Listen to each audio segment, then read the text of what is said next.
नमस्कार साथियों, मैं राम कुमार बिश्नोई स्वागत करता हूं आप सभी का गुरु नरसिंह एकेडमी के डिजिटल प्लेटफॉर्म पे। जी हां, नॉरसेट वैक्सीनेशन साइट पे आप सभी का हार्दिक स्वागत है। जल्दी से लाइव आ जाएं और तैयारी करते हैं एनक्लेक्स सोंडर के एक एक इंपॉर्टेंट क्वेश्चंस के, पोस्टमार्टम की एक एक इंपॉर्टेंट कंसेप्ट को समझने की। राजेश कुशवाहा, रामवीर सैनी, जुगल पचौरी, रवि जिंगर, संपत कुमार प्रजापति, दित्य भक्त बोले का सभी का हार्दिक स्वागत है बेटा जी, सभी का हार्दिक स्वागत है। चलिएगा फटाफट लाइव आ जाएं।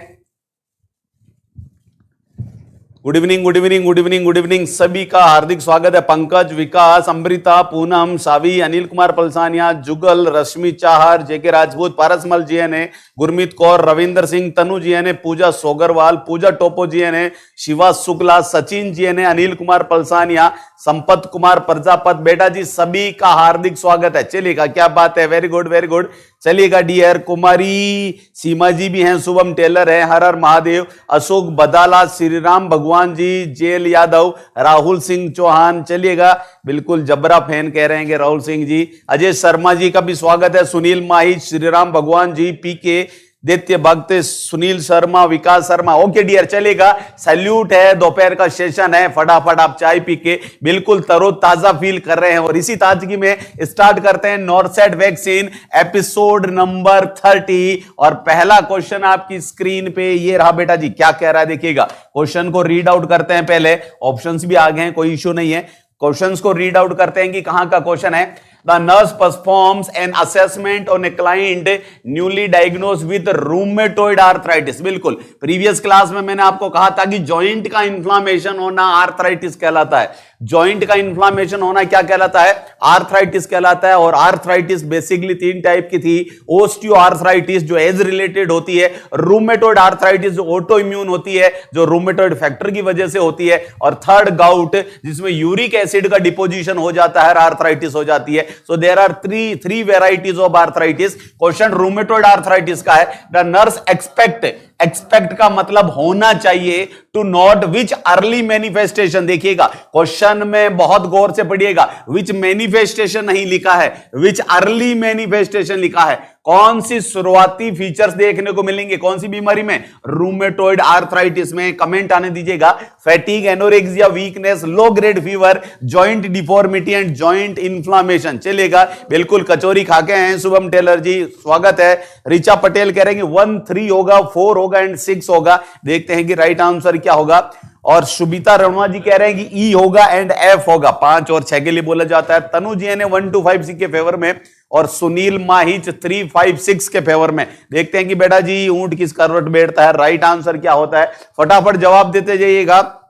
Gurmeet Kaur A B C D and F, A B C D and F कह रहे हैं, ई को छोड़ दिया है गुरमीत कौर ने। चलेगा बेटा जी, देखते हैं। निशा लखरा जी ने कह रहे हैं ए सी डी होगा। Manu Baghel D and F के फेवर में। Puja Sogarwal A B E F, C और डी इन्होंने हटा दिया है। चलिएगा सर, साटा ज्यादा आटा कम, बिल्कुल संपत कुमार जी। चलेगा 1, 3, 6, 1, 2, 3, 5, A B E F, A B D F. Okay dear, चलेगा, राइट आंसर शेयर कर देता हूं आपके सामने। And the right answer is, बेटा जी इस वर्ड पे फोकस कीजिएगा, ये चीज फोकस कीजिएगा कि अर्ली पूछा गया है आपसे, अर्ली पूछा गया है। और हम अगर अर्ली की बात करें तो अर्ली के अंदर एक चीज याद रखिएगा, फैटीग होगा। जी हां, फैटीग होगा, एनोरेक्सिया होगा, वीकनेस होगी, लो ग्रेड फीवर होगा, जॉइंट इन्फ्लामेशन होगा। जॉइंट की डिफॉर्मिटी, अरे जॉइंट में जितनी भी डिफॉर्मिटीज आप देखते हैं, स्वान नेक देखने को मिलती है, बोटेनियर डिफॉर्मिटी देखने को मिलती है, अल्नर ड्रिफ्ट देखने को मिलता है। जॉइंट्स में प्रॉब्लम्स हो सकती है, जॉइंट डिफॉर्म हो सकते हैं, लेकिन वो लेट फीचर्स होता है, वो अर्ली फीचर नहीं है, that is a late feature. ये कंसेप्ट क्लियर करके चलेगा। तो बेटा जी fatigue, anorexia, weakness, low grade fever and joint inflammation. ये ऐसा क्यों बताया मैं, तो हल्का सा शेयर कर देता हूं। कल की क्लास में हमने डिस्कस किया था कि आर्थराइटिस की 3 वेराइटीज होती है बेटा जी। There are 3 varieties of arthritis. उसमें एक होती है osteoarthritis. Yes, the first one is osteoarthritis. पहली कौन सी होगी बेटा जी? ओस्टियो आर्थराइटिस होगी, पहली वेराइटी होगी आपके सामने ओस्टियो आर्थराइटिस। और दूसरी जो वेराइटी होगी वो कौन सी होगी? That will be rheumatoid arthritis. उसे रूमेटोइड आर्थराइटिस कहा जाएगा। दोनों में क्या डिफरेंस होता है बेटा जी? एक ही सेकंड में। सर क्लास क्यों चल रही है? भगवत सैनी कह रहे क्लास कहां चल रही है भैया जी? चलिएगा, क्लास कहां चल रही है? क्लास तो चलेगी ना भगवत सैनी जी। सर 3 बार में सही हो गया। ओके डियर, कोई तकलीफ नहीं है। अच्छा और सुनिएगा बेटा, ऐप पे भी लाइव क्लास चल रही है। ये जो लोग कह रहे थे कि सर ऐप पे नहीं चल रही है, बेटा साइमल्टेनियसली ये यूट्यूब पे आपको लाइव मिल रही है और ऐप पे भी as it is live class चल रही है। ऐप पे 6 महीने तक अवेलेबल रहेगी। 25 तारीख के बाद में केवल यहां 2-2 दिन अवेलेबल रहेगी। ऐप पे पूरे 6 महीने रहेगी। ऐप पे भी लाइव क्लास रन कर रही है। ओस्टियोआर्थराइटिस क्या होता है, इसके लिए हमें थोड़ा सा जॉइंट को समझना पड़ेगा। ये रही आर्टिकुलर सरफेस। वो सरफेस जो जॉइंट बनाती है उसे किस नाम से जाना जाता है? उसे आर्टिकुलर सरफेस के नाम से जाना जाता है। Articular surface. जॉइंट बनने की प्रोसेस क्या कहलाती है? जॉइंट बनने की प्रोसेस को आर्टिकुलेशन कहा जाता है। जी हां, एनास्टोमोसिस नहीं कहलाता। जॉइंट बनने का प्रोसेस, बोन का पास में आना और जॉइंट बनाना आर्टिकुलेशन कहलाता है। इनकी सरफेस को आर्टिकुलर सरफेस कहते हैं और इन पे मौजूद कार्टिलेज को आर्टिकुलर कार्टिलेज कहा जाता है। Yes, this is articular cartilage. इसे आर्टिकुलर कार्टिलेज कहा जाता है। ये हाईलाइन कार्टिलेज की बनी होती है बेटा जी। अगर चारों तरफ की बात की जाए तो कौन सी मेम्ब्रेन होगी? साइनोवियल मेम्ब्रेन होगी। This is synovial membrane. ये साइनोवियल मेम्ब्रेन होगी बेटा जी और इसमें साइनोवियल फ्लूइड वगैरह भरा होगा। ये कंसेप्ट होता है। क्लियर है? ये एक साइनोवियल जॉइंट बना दिया बेटा जी। चलिएगा इधर देखिएगा। तो सर आंसर नहीं जा रहा है। बिल्कुल जा रहे हैं बेटा जी, ऐप पे भी आंसर जा रहे हैं, चिंता ना करें, ऐप पे भी आंसर दिए जाते हैं। कमेंट का बॉक्स, चैट का बॉक्स है, उस पर जाके क्लिक कीजिएगा। अब देखिएगा, अब दोनों बीमारियों को बहुत अच्छे से समझिएगा। सबसे पहले ओस्टियोआर्थराइटिस की बात कर रहा हूं। ओस्टियोआर्थराइटिस में क्या होता है कि अगर जॉइंट पे बहुत ज्यादा स्ट्रेस पड़े या जॉइंट को हद से ज्यादा काम में लिया जाए तो साइनोवियल मेम्ब्रेन अल्टर नहीं होती है, डायरेक्ट कौन डैमेज हो जाती है? डायरेक्ट ये आर्टिकुलर कार्टिलेज डैमेज हो जाती है। जी हां, direct damage to articular cartilage. Concept clear कीजिएगा, damage to articular cartilage. Articular cartilage का डैमेज हो जाना और उसके बाद जब कार्टिलेज डैमेज हो जाएगी तो नीचे आर्टिकुलर बोन आ जाएगी। उसके बाद आर्टिकुलर बोन का डैमेज हो जाना, लंबे लंबे प्रोसेस नुकीले बन जाते हैं जिन्हें ओस्टियोफाइट्स कहा जाता है। जिन्हें ओस्टियोफाइट्स या स्पुर कहा जाता है। ओस्टियोफाइट्स या बोन स्पुर कहा जाता है। ये एग्जाम में बहुत पूछा जा सकने वाला क्वेश्चन है कि ओस्टियोफाइट्स या बोन स्पुर कौन सी बीमारी में बनते हैं? ओस्टियोआर्थराइटिस में बनते हैं, जिसमें साइनोवियल मेम्ब्रेन से कोई छेड़खानी नहीं होती। डायरेक्ट आर्टिकुलर कार्टिलेज और आर्टिकुलर बोन डैमेज हो जाती है। बिल्कुल सही जा रहे हैं। क्या बात है भैया, शाबाश। सर नहीं जा रहे हैं। भगवती सैनी जी कहां नहीं जा रहे बेटा जी? ऐप पे, ऐप पे चैट का बॉक्स है, उसमें जाके कमेंट कीजिएगा जा रहे हैं बेटा जी। अब देखिएगा दूसरा, रूमेटॉइड आर्थराइटिस क्या होता है ये समझिएगा बेटा जी। What is rheumatoid arthritis? Rheumatoid arthritis में क्या होगा? रूमेटॉइड आर्थराइटिस में पहले कौन प्रभावित होगी? रूमेटॉइड आर्थराइटिस में पहले साइनोवियल मेम्ब्रेन प्रभावित होगी। ये कंसेप्ट याद रखेगा। साइनोवियल मेम्ब्रेन का इन्फ्लामेशन होता है। जी हां, साइनोवियल मेम्ब्रेन का इन्फ्लामेशन होता है और उसके इन्फ्लामेशन के बाद बाकी जॉइंट स्ट्रक्चर्स डैमेज होती है। बाद में जॉइंट स्ट्रक्चर्स डैमेज होती है। प्रोसेस आगे जाके सेम हो सकता है लेकिन पहले साइनोवियल मेम्ब्रेन डैमेज होगी और इसको डैमेज कौन करेगी? ऑटो एंटीबॉडीज करेगी। जी हां, ऑटो एंटीबॉडीज करेगी। ये ऑटो इम्यून डिजीज होती है बेटा जी। एंटीबॉडीज आके साइनोवियल मेम्ब्रेन को, पहले इस मेम्ब्रेन को डैमेज किया जाएगा और उसके बाद बाकी की चीजें डैमेज होगी। चलिएगा, क्लियर है सर? ऐप पे क्लास नहीं दिख रहा है दिव्या गुप्ता जी बेटा, ऐप पे ठीक है। आप ज्वाइन नहीं है तो नहीं दिखेंगे। जो लोग, जिन लोगों ने ज्वाइन कर रखा है उसी को दिखेगा। जिन्होंने 500 पे करके ज्वाइन किया है उन्हीं को नजर आएगी। ओके डियर, इधर देखिएगा। सो आर्थराइटिस की अगर बात की जाए तो दो होगी, ओस्टियो और रूमेटॉइड। और ओस्टियो के अंदर डायरेक्ट ये डैमेज होना और बोन स्पुर बन जाना, जबकि इसमें साइनोवियल मेम्ब्रेन का डैमेज होना और बाद में बॉडी की स्ट्रक्चर्स का डैमेज होना। एक कंसेप्ट और समझिएगा बेटा जी, एक कंसेप्ट और समझिएगा कि अगर मैं बात करूं ओस्टियो आर्थराइटिस की, ये यूनिलेटरल होती है। यूनिलेटरल होती है, एक ही साइड के जॉइंट प्रभावित होते हैं। जबकि रूमेटॉइड आर्थराइटिस में क्या होगा? रूमेटॉइड आर्थराइटिस बाइलेटरल होगी। जी हां, रूमेटॉइड आर्थराइटिस बाइलेटरल होगी। रूमेटॉइड आर्थराइटिस बाइलेटरल होगी। इट मींस दोनों साइड के जॉइंट इन्वॉल्व होंगे, दोनों साइड के घुटने दर्द करेंगे, एक ही साइड का घुटना दर्द करेगा। ये नॉट सिस्टेमेटिक बेटा जी, केवल जॉइंट प्रभावित होते हैं और कोई बॉडी का ऑर्गन प्रभावित नहीं होता। जबकि इसमें हार्ट भी आ जाता है, स्किन भी आ जाती है, बहुत सारी चीजें इन्वॉल्व हो जाती है। ये सिस्टेमिक होता है। ये कुछ बेसिक डिफरेंस था जो हमने अंतर बता दिया है। दोनों में स्टिफनेस देखने को मिलती है। एक कंफ्यूजन क्लियर कर लीजिएगा बेटा जी। एक चीज जॉइंट स्टिफनेस का क्वेश्चन आता है जॉइंट स्टिफनेस का क्वेश्चन आता है कि जॉइंट किस में अकड़ जाते हैं, दोनों में ही जॉइंट अकड़ जाते हैं बेटा जी। लेकिन याद रखिएगा इसमें एक्टिविटी, इसमें रेस्ट पे नहीं आते, एक्टिविटी पे। इसमें एक्टिविटी पे जॉइंट पेन होता है, जबकि यहां रेस्ट पे ही जॉइंट पेन होता है। इसमें लेस स्टिफनेस होती है, इसमें जॉइंट स्टिफनेस लेस होती है, इसमें बहुत ज्यादा होती है। इसी को मॉर्निंग स्टिफनेस बोला जाता है। अगर मॉर्निंग जॉइंट स्टिफनेस का क्वेश्चन आए कि बताइए सुबह सुबह रेस्ट करने पे भी किसके जॉइंट अकड़े रहते हैं, तो रूमेटॉइड आर्थराइटिस के अकड़े रहते हैं। इसके एक्टिविटी से रिलीव हो जाते हैं, जबकि इसके एक्टिविटी और रेस्ट दोनों से जॉइंट अकड़ जाते हैं। Morning stiffness is a feature of A rheumatoid arthritis. चलिएगा, बिल्कुल pathological fracture is a complication of osteoarthritis. नहीं जुगल पचोरी, ऐसा नहीं है बेटा। पैथोलॉजिकल फ्रैक्चर रूमेटॉइड ओस्टियोआर्थराइटिस का कॉम्प्लिकेशन नहीं है, ओस्टियोपोरोसिस का कॉम्प्लिकेशन है। फ्रैक्चर बोन में होता है, ये बीमारियां जॉइंट में हो रही है बेटा जी, इतना याद रखिएगा।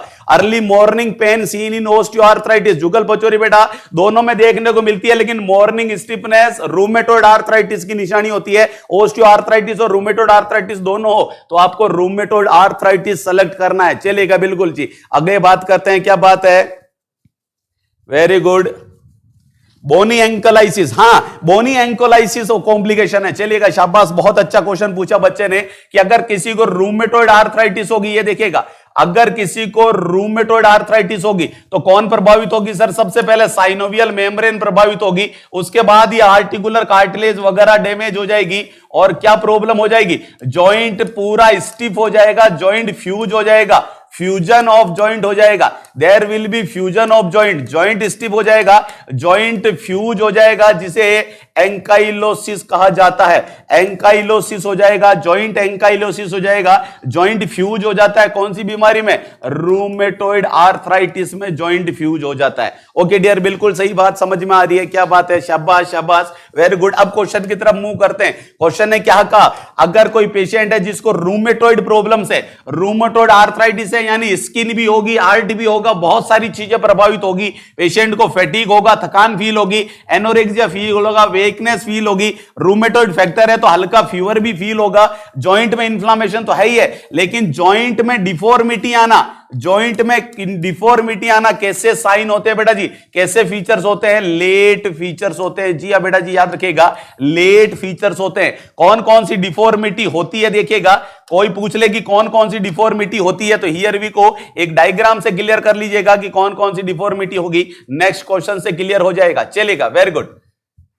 ओके, इस क्वेश्चन को जवाब दीजिएगा, आपको रूमेटॉइड आर्थराइटिस की सारी डिफॉर्मिटी क्लियर हो जाएगी। Good evening everyone, good evening, pain relieve with in 30 minutes in the morning. बिल्कुल सही कह रहे हैं कि स्टीवर्ड, थोड़ा सा बेटा जी पेशेंट एम्बुलेट करेगा और ओस्टियोआर्थराइटिस का दर्द हल्का सा होगा, वो गायब हो सकता है। रूमेटॉइड का तो बहुत जबरदस्त स्टिफनेस हो जाती है, जैसे लॉक लगा दिया हो किसी ने। ओके डियर, चलेगा। क्वेश्चन क्या कह रहा है, देखिएगा क्वेश्चन क्या कह रहा है, The nurse is performing a physical assessment on a client with rheumatoid arthritis. Same question आ गया, एक रूमेटॉइड आर्थराइटिस का पेशेंट है और उसका फिजिकल एग्जामिनेशन किया जा रहा है। ठीक है sir, the nurse assess that the clients hands, उसके पेशेंट के हाथों को असेस किया, and note which characteristic deformity, और कौन सी डिफॉर्मिटी देखने को मिली, रेफर टू द फिगर। ये फिगर है आपके सामने, इमेज है बेटा जी, चलेगा, मैं इमेज बना देता हूं, इमेज आई नहीं है यहां। ये पेशेंट का हैंड था भैया जी, ये थंब हो गया और ये फिंगर्स हो गई। ये लीजिए, इस इमेज को देख के बताइएगा ये कौन सी डिफॉर्मिटी है, इमेज को देख के बताइएगा कि ये कौन सी डिफॉर्मिटी है। पाईएम कह रहे कि ये सारे सिम्टम्स मेरे को आ रहे हैं लेकिन जॉइंट डिफॉर्मिटी नहीं आई है बेटा जी। चलेगा, कितना क्वेश्चन हो गए राम साहू जी, बेटा जी सेकंड क्वेश्चन है, सेकंड क्वेश्चन है, बिल्कुल स्वान नेक डिफॉर्मिटी बोला जा रहा है, ए बी सी। इस डायग्राम को देख के बताइएगा कि ये कौन सी डिफॉर्मिटी है, ए है, बी है, सी है। चलेगा, बिल्कुल, क्या बात है। क्वेश्चन नंबर भैया टाइप नहीं हुआ, लग रहा है कि कहां चला गया, फटाफट जवाब दीजिएगा। निशा लकड़ा जीएनए कह रहे ए होगा, तनुश्री पोरे कह रही कि ए और सी होगा। चलेगा, केवल साटा क्वेश्चन नहीं है भैया, बेटा रेफर टू द फिगर लिखा हुआ है, इसका मतलब इस इमेज को देख के बताइए ये कौन सी डिफॉर्मिटी है, इमेज को देख के बताना है ये कौन सी डिफॉर्मिटी है, ए होगा, बी होगा। संपत जी बिल्कुल सही जा रहे भैया, क्या बात है, शाबाश। And the right answer is A, A right answer होगा, ए राइट आंसर होगा, अल्नर ड्रिफ्ट बोला जाएगा, इसे अल्नर ड्रिफ्ट बोला जाएगा बेटा जी। देखिएगा 3 प्रॉब्लम्स देखने को मिलती है जब भी आपके सामने रूमेटॉइड आर्थराइटिस का क्वेश्चन है। Whenever there is a question of rheumatoid arthritis और आपसे डिफॉर्मिटी की बात की जाए, आपसे डिफॉर्मिटी की बात की जाए तो 3 डिफॉर्मिटीज आपको देखने को मिलेगी। कौन कौन सी डिफॉर्मिटी देखने को मिलेगी? अल्नर डेविएशन देखने को मिलेगा, अल्नर ड्रिफ्ट देखने को मिलेगी। दूसरी कौन सी देखने को मिलेगी? स्वान नेक डिफॉर्मिटी देखने को मिलेगी। और तीसरी मिले तो बोटेनियर, जी हां, बोटेनियर डिफॉर्मिटीज देखने को मिलेगी। तो 3 टाइप की डिफॉर्मिटीज देखने को मिलती है, अल्नर ड्रिफ्ट, स्वान नेक और बोटेनियर ड्रिफ्ट। ये क्या होती है पहले इसको समझा देते हैं कि सर अल्नर ड्रिफ्ट क्या होती है। ये देखिएगा, क्या आपको मेरा हैंड नजर आ रहा है? जी हां सर। ये थंब की साइड कौन सी बोन होती है? यहां होती है रेडियस बेटा जी, अंगूठे की साइड रेडियस होती है। और इस लिटिल फिंगर की तरफ कौन सी होती है? इस तरफ अल्ना होती है। बेटा जी याद रखेगा, ये लिटिल फिंगर होगी, इधर अल्ना होगी और अंगूठे की तरफ रेडियस होगी। अगर किसी वजह से, अगर रूमेटॉइड आर्थराइटिस में क्या होता है? रूमेटॉइड आर्थराइटिस में ये खेल होता है बेटा जी, याद रखेगा कि ये किसी का थंब हो गया अंगूठा, ये first finger, index finger, middle finger, ring finger and little finger, ये ऐसे करके पेशेंट के आपने हैंड को बना दिया है। अब गौर से देखिएगा, यहां पे रिस्ट जॉइंट होगा, यहां पे कौन सा जॉइंट होगा सर? यहां पे कलाई पाई जाएगी, रिस्ट जॉइंट होगा, बिल्कुल सही कहा, रिस्ट जॉइंट होगा। इधर कौन सी बोन होती है? इधर सर रेडियस होती है, इस साइड में अल्ना होती है।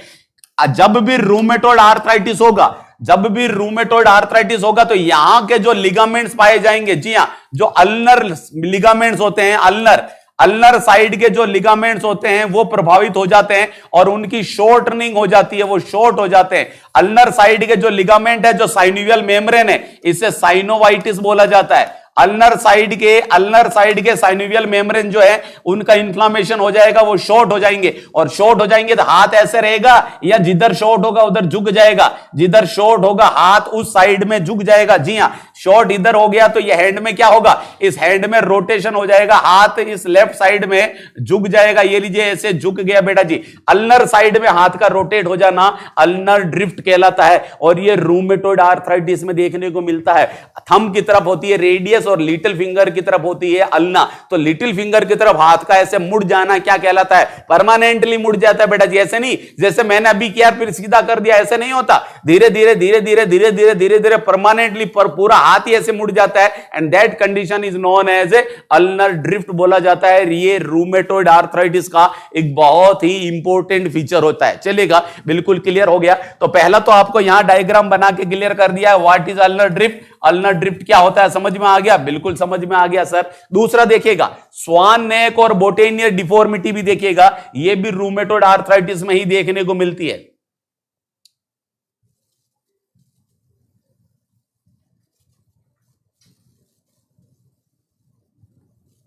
ये बहुत आते हैं यहां से, हमेशा याद रखेगा 2 जॉइंट होते हैं इंटरफेलेंजियल जॉइंट। ये पहली फेलेंजियज होगी सर, ये पहली फेलेंजियज होगी, ये यहां दूसरी फेलेंजियज होगी, बिल्कुल सही कहा। और ये यहां तीसरी फेलेंजियज होगी। 3 फेलेंजियज पाई जाती है। ये वाला जॉइंट कहलाता है डिस्टल इंटरफेलेंजियल जॉइंट और पास वाला कहलाता है proximal interphalangeal joint. Distal interphalangeal joint and proximal interphalangeal joint, बिल्कुल याद रखेगा। ओलंपियाड में क्वेश्चन था, बिल्कुल क्वेश्चन था बेटा जी। ओलंपियाड में बहुत जबरदस्त क्वेश्चन किए हैं आपने अटेम्प्ट। ये देखिएगा, ये रहा पहली, इसके बाद ये रही दूसरी और ये रही तीसरी फेलेंजेस। ये तीनों फेलेंजेस हो गई बेटा जी। ये जॉइंट कौन सा होगा सर? ये जॉइंट तो होगा डीआईपी, डिस्टल एंड जॉइंट, और ये होगा पीआईपी, प्रॉक्सिमल इंटरफेलेंजियस जॉइंट। ऐसे करके जॉइंट का हिसाब लगाइएगा, बिल्कुल लगा दिया है। अब बहुत गौर से समझिएगा कि क्या होगा। 2 चीजें होती है डियर, याद रखेगा। 2 कंसेप्ट होते हैं, एक होता है हाइपर एक्सटेंशन, एक तो होता है बेटा जी फ्लेक्शन और एक होता है हाइपर एक्सटेंशन। बस इतना सा अंतर होता है, flexion and hyper extension. Flexion and hyper extension 2 movement होते हैं। अब आपको यह ध्यान रखना है कि कौन सी जगह पे कौन सा मूवमेंट हो रहा है, इसको गौर से देखिएगा। अगर इसकी बात की जाए तो डीआईपी में कौन सा हो रहा है बताइएगा। अगर मैं स्वान नेक डिफॉर्मिटी की बात करूं, पहले अगर स्वान नेक डिफॉर्मिटी की बात करूं तो बताइए स्वान नेक डिफॉर्मिटी में डिस्टल इंटरफेलेंजियल जॉइंट पे क्या हो रहा है? फ्लेक्शन हो रहा है या हाइपर एक्सटेंशन हो रहा है? फटाफट जवाब दीजिएगा, चलेगा। सेल्फी पोजीशन बोल रहे हैं, बताइएगा फ्लेक्शन हो रहा है या एक्सटेंशन हो रहा है? इस पे डीआईपी पे क्या हो रहा है? डीआईपी पे फ्लेक्शन हो रहा है या एक्सटेंशन हो रहा है? जवाब आने दीजिएगा, चलेगा। Waiting for your answer. Sir swan neck deformity, extension of proximal and flexion of distal, बिल्कुल चलिएगा, बताइएगा बेटा जी। एक्सटेंशन नहीं है बेटा जी, ये फ्लेक्शन है। स्वान नेक में फ्लेक्शन हो रहा है बेटा जी। In boutonniere flexion of PIP and extension of DIP, Shikha Gupta ji कह रहे हैं, चलेगा बेटा जी, बिल्कुल सही है। देखिएगा डीआईपी पे क्या हो रहा है? सर डीआईपी का हो रहा है फ्लेक्शन, बिल्कुल सही का, और पीआईपी का हो रहा है एक्सटेंशन। ऐसा, अगर ऐसा हो बेटा जी, डीएफ एंड पीई, अगर डीएफ हो और पीई हो, इसका मतलब ये बोटेनिया, इसका मतलब ये कौन सी है? ये स्वान नेक है। डिस्टल पे फ्लेक्शन हो और प्रोक्सिमल पे एक्सटेंशन हो तो वो स्वान नेक होती है। और इसका उल्टा इधर देखिएगा बेटा जी, क्या हो रहा है? यहां डिस्टल पे तो क्या हो रहा है? डिस्टल पे एक्सटेंशन हो रहा है और प्रोक्सिमल पे फ्लेक्शन हो रहा है। डीईपीएफ हो तो जवाब होगा बोटेनियर होता है। इनकी ट्रिक बना लीजिएगा खुद के हिसाब से, ये कंसेप्ट क्लियर करके चलेगा। बिल्कुल बेटा जी, डिस्टल पे क्या हो रहा है? एक्सटेंशन हो गया और प्रोक्सिमल पे फ्लेक्शन हो गया। इस पे उल्टा यू घूम के एक्सटेंशन हो गया, उल्टी घूम गई और इस पे फ्लेक्शन हो रहा है। तो ये कंसेप्ट याद रखिएगा, डीई, बस इतना सा याद रखिएगा। दे बोटेनियर में डीई याद कर दीजिएगा बेटा जी, बोटेनियर के साथ में डीई याद कर दीजिएगा। बाकी कुछ भी याद करने की जरूरत है, आप सीधा सा लर्न कर सकते हैं। देखिएगा आपको किस तरीके से याद करना है, आपको इस मेथड से याद करना है कि बोर्ड पे लिखिएगा बोटेनियर, बोर्ड पे लिखिएगा बेटा जी बोटेनियर, और बोटेनियर के केस में सीधा सीधा लिख दीजिएगा डीई, बस इतना सा याद करके रखेगा। एक ही लाइन याद करके रखेगा, बोटेनियर में डीई होगा तो अब सीधा जानते हैं कि प्रोक्सिमल में क्या हो जाएगा? फ्लेक्शन हो जाएगा। और इसका ऑपोजिट किस में हो जाएगा? स्वान नेक में हो जाएगा। वहां डीई लिखा है तो यहां डीएफ कर देंगे, और वहां पीएफ लिखा है तो वहां पीई कर देंगे। That's it. एक टर्म याद कर लीजिएगा कि बोटेनियर में डीई होगा, बाकी खुद आप बना के लिख सकते हैं। बिल्कुल साहब, बिल्कुल क्लियर हो गया आपके सामने। जी हां सर, चलेगा, शाबाश भैया, बहुत ही अच्छी तरीके से क्लियर हो गया। तो तीन डिफॉर्मिटीज पाई जाती है, एक स्वान नेक डिफॉर्मिटी होती है, एक बोटेनियर डिफॉर्मिटी होती है, और तीसरी डिफॉर्मिटी होती जिसे बताया गया था हमने ulnar drift. Ulnar drift, thank you Vikram Meghwal बेटा जी, थैंक यू। तो ये कंसेप्ट क्लियर करके चलेगा। जी हां सर, बिल्कुल क्लियर हो गया। आगे मूव करते हैं। नेक्स्ट क्वेश्चन आपका ऐसे ही वेट कर रहा है, अगला क्वेश्चन इसी तरह से वेट कर रहा है आपका। क्वेश्चन क्या कह रहा है? चलेगा बेटा, मस्कुलोस्केलेटल सिस्टम से हम हिमेटोलॉजिकल सिस्टम में घुस चुके हैं, और हिमेटोलॉजिकल सिस्टम में क्वेश्चन क्या पूछ रहा है आपसे? The nurse is reviewing the serum laboratory test result for the client with sickle cell anemia. एक सिकल सेल एनीमिया के पेशेंट के लेबोरेटरी रिजल्ट्स को देखा जा रहा है। विच पैरामीटर, कौन सा parameter should the nurse anticipate will be elevated, यानी कौन सा पैरामीटर बढ़ावा आएगा? क्वेश्चन क्या है बेटा जी, समझिएगा। बिल्कुल, thank you Vikram dear, Poonam ji, flexion flexion extension, बिल्कुल सही जा रहे हो भैया। तो हमेशा याद रखना कि बोटेनियर के साथ डीई आएगा, बोटेनियर के साथ डीई आएगा, डिस्टल के अंदर एक्सटेंशन होगा, प्रोक्सिमल में फ्लेक्शन होगा, इसका ऑपोजिट चले जाएगा स्वान नेक में, वहां डिस्टल के साथ फ्लेक्शन हो जाएगा और प्रोक्सिमल के साथ एक्सटेंशन हो जाएगा। बिल्कुल चलेगा, क्या बात है, वेरी गुड। बीडीई, बिल्कुल बीडी दे, बिल्कुल कुंदन लाल जी ने ट्रिक भी बना दी है कि बीडी दे दे भैया, बीडी दे, बीडी दे, बिल्कुल सही जा रहे हैं आप। चलिए, हिमेटोक्रीट कह रहे हैं कि बढ़ी हुई आएगी, हिमेटोक्रीट वैल्यू बढ़ी हुई आएगी। चलिए, अच्छा एनीमिया में हिमेटोक्रीट बढ़ती है क्या? एनीमिया में हिमेटोक्रीट वैल्यू बढ़ जाती है क्या भैया? सिकल सेल एनीमिया में कौन सी वैल्यू बढ़ी हुई नजर आएगी? चार ऑप्शन है आपके सामने। ऑप्शन ए, सोडियम का लेवल बढ़ा हुआ आएगा, हीमोग्लोबिन एस का लेवल बढ़ा हुआ आएगा, हीमोग्लोबिन A1C का लेवल बढ़ा हुआ आएगा, और प्रोथ्रोम्बिन का लेवल बढ़ा हुआ आएगा। जवाब दीजिएगा, प्रोथ्रोम्बिन टाइम बढ़ा हुआ आएगा। हिमेटोक्रीट हिमेटोक्रीट हिमेटोक्रीट, क्या बात है, चलेगा। अब ऑप्शंस के बेस पे जवाब दीजिएगा। इतनी देर बिना ऑप्शंस के जवाब दिया बेटा जी, अब ऑप्शन के बेस पे जवाब आने दीजिएगा कि राइट आंसर क्या होगा। सोडियम होगा, फटाफट जवाब दीजिएगा कि राइट आंसर क्या होगा।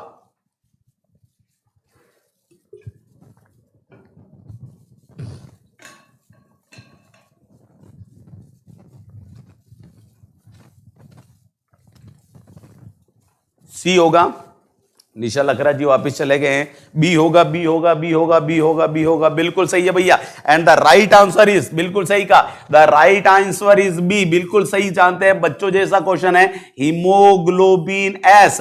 अरे हीमोग्लोबिन एस हो जाएगा। देखिएगा डियर, आप सभी जानते हैं कि अगर क्वेश्चन आपके सामने सिकल सेल एनीमिया का आ रहा है, सिकल सेल एनीमिया का क्वेश्चन आ रहा है, तो पहली चीज तो ये देखिएगा कि ये किस प्रकार का एनीमिया होता है। ये हीमोलाइटिक एनीमिया होता है। जी हां, हीमोलाइटिक एनीमिया होता है। हीमोलाइटिक एनीमिया का मतलब क्या होता है? ऐसा एनीमिया जो बहुत ज्यादा हीमोलाइसिस से हो रहा है, ऐसा एनीमिया जो हद से ज्यादा आरबीसी के टूटने से होता है, उस प्रकार के एनीमिया को हीमोलाइटिक एनीमिया कहते हैं। ऐसा एनीमिया जो हद से ज्यादा आरबीसी के टूटने से होता है, हद से ज्यादा एक्सेसिव हीमोलाइसिस से होता है, that is known as haemolytic anaemia. ये हीमोलाइसिस क्यों होगा? ये हीमोलाइसिस इसलिए होगा क्योंकि एबनॉर्मल आरबीसी होगी। अरे आरबीसी एबनॉर्मल है भैया, और ऐसी आरबीसी को बॉडी रखना नहीं चाहती, इसलिए इस आरबीसी को तोड़ देगी और हीमोलाइटिक एनीमिया हो जाएगा। आरबीसी एबनॉर्मल क्यों है? क्योंकि आरबीसी के अंदर मौजूद हीमोग्लोबिन एबनॉर्मल है। जी हां, हीमोग्लोबिन एबनॉर्मल है। आरबीसी इसलिए एबनॉर्मल है क्योंकि आरबीसी के अंदर मौजूद हीमोग्लोबिन एबनॉर्मल है। कैसे एबनॉर्मल हो गया देखिएगा।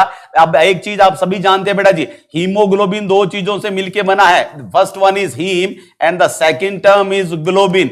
हीम और ग्लोबिन याद रखेगा, हीम और ग्लोबिन जब मिलते हैं तो हीमोग्लोबिन बनता है। हीम में आयरन पाया जाता है, सभी को पता है। और ग्लोबिन देखिएगा बेटा प्रोटीन होते हैं, ग्लोबिन प्रोटीन होते हैं जो 4 चेन से मिलके बना होता है। 4 चेन्स होती है और 4 चेन, 1 2 3 और 4, ये 4 चेन मिलके, अमीनो एसिड की 4 चेन मिलके किसका निर्माण करती है? ग्लोबिन का, प्रोटीन का निर्माण करती है। ये हीम के साथ जुड़ जाता है तब हीमोग्लोबिन बनता है। बिल्कुल चलेगा, बिल्कुल सही कह रहे हैं। अब क्या होगा बेटा जी? हीमोग्लोबिन एबनॉर्मल हो जाएगा। पूरा हीमोग्लोबिन एबनॉर्मल हो गया। क्यों हो गया? क्योंकि उसके अंदर का ग्लोबिन एबनॉर्मल हो गया है। हीम एबनॉर्मल नहीं होता, आयरन एबनॉर्मल नहीं होता, हीमोग्लोबिन के अंदर का ग्लोबिन एबनॉर्मल हो जाता है। और ये क्यों होता है? क्योंकि इसके लिए स्पेसिफिक जीन्स होते हैं बेटा जी, याद रखिएगा, उनकी डिफॉर्मिटीज हो जाएगी। क्रोमोसोमल लेवल 11 के ऊपर देखिएगा कहां प्रॉब्लम कहां होती है बेटा जी। देखिएगा यहां से आप 2-3 क्वेश्चन सीख जाओगे। देखिएगा बेटा जी, क्रोमोसोम नंबर 11, जी हां, क्रोमोसोम नंबर 11 की डिफॉर्मिटी होती है। ऐसे जीन जो कहां पाए जाते हैं? क्रोमोसोम नंबर 11 पे पाए जाते हैं। उनकी प्रॉब्लम की वजह से होने वाली बीमारी को क्या कहते हैं? उनकी प्रॉब्लम से होने वाली डिजीज को सिकल सेल एनीमिया कहते हैं। अब गौर से देखिएगा बेटा जी, अगर मैं क्रोमोसोम्स की बात करूं तो आप सभी जानते हैं कि क्रोमोसोम कितने होते हैं? सर 46 क्रोमोसोम होते हैं ह्यूमन में, 46 क्रोमोसोम होते हैं। कैसे होते हैं? सर 44 प्लस XX, अगर फीमेल में बात की जाए तो 44 प्लस XS होंगे, और मेल में बात की जाए तो क्या होंगे? सर 44 प्लस XY होंगे, 44 प्लस XX या 44 प्लस XY होंगे। अब गौर से देखिएगा बेटा जी, इन 44 को तो किस नाम से जाना जाता है? सर इन्हें ऑटोसोम बोला जाता है। जी हां, ऑटोसोम बोला जाता है। और ये जो XX और XY है, इन्हें सेक्स क्रोमोसोम बोला जाता है। इन्हें सेक्स क्रोमोसोम बोला जाता है और 44 को ऑटोसोम बोला जाता है। क्लियर है बेटा जी? बिल्कुल सही कह रहे हैं कि जीन रिप्लेस्ड बाय वेलिन, बिल्कुल सही जा रहे भाई। आप गौर से देखिएगा। अब मेरे को बताइएगा मैंने कौन से क्रोमोसोम की तकलीफ बताई है? सर क्रोमोसोम नंबर 11 की प्रॉब्लम बताई है। तो 11 किधर होगा? XX XY वाला होगा या उधर वाला होगा? सर 11 का मतलब तो उन 44 में से है। बिल्कुल सही है, 11 नंबर क्रोमोसोम इन 44 में से होता है। इसका मतलब ये डिजीज कैसी हो गई है? ये डिजीज ऑटोसोमल डिसऑर्डर होता है। बिल्कुल सही कहा भैया, दिस इज ऑटोसोमल डिसऑर्डर। पहली चीज तो ये वर्ड याद रखेगा कि कैसा डिसऑर्डर होता है? ऑटोसोमल डिसऑर्डर होता है। इसका सेक्स से कोई लेना देना नहीं है बेटा जी, इसका XX और XY से कोई लेना देना नहीं होता है, इसका सोमेटिक क्रोमोसोम से लेना होता है। 44 में से क्रोमोसोम नंबर 11 से लेना होता है। बिल्कुल सर, चलिएगा, बिल्कुल क्लियर हो गए। अब बहुत गौर से देखिएगा, नेक्स्ट देखिएगा बेटा जी, क्या होगा कि दूसरा, जितने भी जीन्स होते हैं वो सारे पेयर में पाए जाते हैं, जोड़े में पाए जाते हैं बेटा जी। देखिएगा एक होता है, देखिएगा कि सपोज कैपिटल T, कैपिटल आप पढ़ गए हैं, कैपिटल टी, एक होता है कैपिटल टी और स्मॉल टी, और एक होता है स्मॉल टी और स्मॉल टी। याद रखिएगा बेटा जी, ये इस प्रकार का प्रॉब्लम है, रिसेसिव प्रॉब्लम है। ये तभी अपने लक्षण शो करेगा जब दोनों जीन मिल जाएंगे, जब दोनों जीन आएंगे तभी अपने लक्षण शो करता है, इसलिए इसे रिसेसिव डिसऑर्डर कहा जाता है। रिसेसिव डिसऑर्डर होता है, और रिसेसिव डिसऑर्डर का मतलब क्या होता है कि अपीयरेंस, रिसेसिव डिसऑर्डर का मतलब होता है बेटा जी disease on presence of both genes, disease on presence of both defective genes. जब दोनों जीन्स आएंगे तो ही बीमारी पैदा होगी, नहीं तो बीमारी पैदा नहीं होगी। ऐसी बीमारी को रिसेसिव प्रॉब्लम बोला जाता है। सेक्स लिंक तो हीमोफिलिया होता है, बिल्कुल सही कह रहे भैया जी, याद रखिएगा दोनों ही एबनॉर्मल होंगे। मेंडल अंकल के नियम है, बिल्कुल सही है बेटा जी। इधर ध्यान रखना, इस कंसेप्ट को बहुत गौर से समझना ताकि फ्यूचर में कभी भी प्रॉब्लम ना हो। रिसेसिव किसे कहते हैं? रिसेसिव इसी को कहा जाता है जिसमें दोनों जीन का होना जरूरी है। अगर सपोज कीजिएगा कि मान लीजिए कि ये स्मॉल, हमने लिखा कि हीमोफीलिया है, एक कैपिटल एच है, एक कैपिटल एच है, एक कैपिटल एच है, एक स्मॉल एच है, एक स्मॉल एच है, स्मॉल एच है। बेटा जी इधर देखिएगा, अगर ये हमेशा इस पे पाया जाएगा, छोटे वाले पे पाया जाएगा, कैपिटल एच का मतलब होगा कि पेशेंट को कोई प्रॉब्लम नहीं होगी। दोनों स्मॉल एच आएंगे, दोनों डिफेक्टिव आएंगे, तभी क्या होगा? सिकल सेल डिजीज होगी, सिकल सेल एनीमिया होगा। और एक आ गया, इसका मतलब कैरियर होगा, ट्रेट होगा। एक कैरियर होगा, दोनों आएंगे तभी सिकल सेल बीमारी होगी। क्लियर है बेटा जी? तो ये कंसेप्ट याद रखिएगा। डोमिनेंट, नॉन डोमिनेंट, बिल्कुल नॉन डोमिनेंट होती है। रिसेसिव में दोनों जीन प्रभावित होते हैं, कहने का मतलब दोनों प्रभावित जीन आने पे ही बीमारी शो होती है, उसे रिसेसिव बीमारी कहते हैं। और डोमिनेंस में एक ही, सपोज कीजिएगा कि अभी अगर ऐसी कंडीशन में बीमारी पैदा हो जाती तो उसे डोमिनेंट कहते हैं। ये डोमिनेंट नहीं है, ये रिसेसिव है। और रिसेसिव है इसीलिए इसमें कैरियर भी पाए जाते हैं। अगर एक ही अफेक्टेड जीन होगा तो याद रखिएगा वो कैरियर कहलाएगा, और दोनों ही अफेक्टेड जीन आ जाएंगे तो वो पेशेंट क्या कहलाएगा बेटा जी?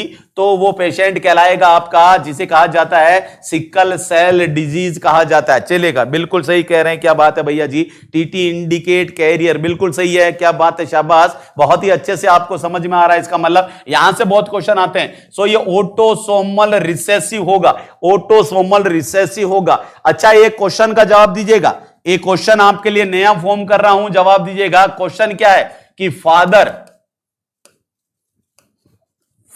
हीमोफिलिक कैरियर है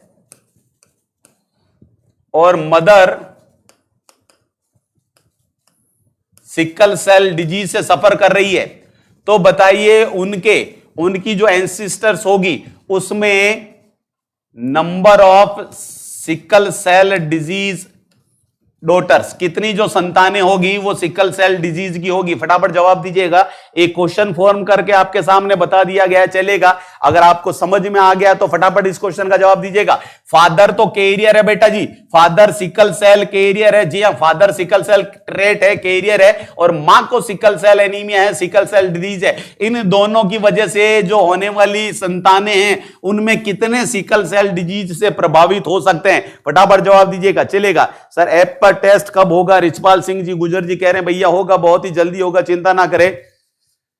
ओके डियर, फटाफट जवाब दिएगा। 50%, 50%, 50%, 100%। सचिन जी ने कह रहे हैं कि 100% होगा। देखिएगा, करके देख लीजिएगा भैया, आपके हाथ की बात है। फादर साहब का क्या होगा? फादर होंगे एच एंड स्मॉल एच, और स्मॉल एच डिफेक्टेड है। और मदर क्या होगी? सर मदर होगी small H and small H, बिल्कुल सही कहा। फादर कैपिटल और स्मॉल होगा क्योंकि फादर तो क्या है? कैरियर है, और मदर पूरी तरह बीमार है, इसलिए दोनों डिफेक्टेड जीन मदर में पाए जाएंगे। अब करवा के देख लीजिएगा, इनको आपस में रिएक्शन करवाइएगा। कैपिटल एच को करवाया स्मॉल एच प्लस से, इसके बाद इस स्मॉल इसको एच को एच से कराया, बिल्कुल ये दोनों से हो गया। अब इसको कराएगा, कैपिटल को स्मॉल से कराएगा और स्मॉल को स्मॉल से कराएगा।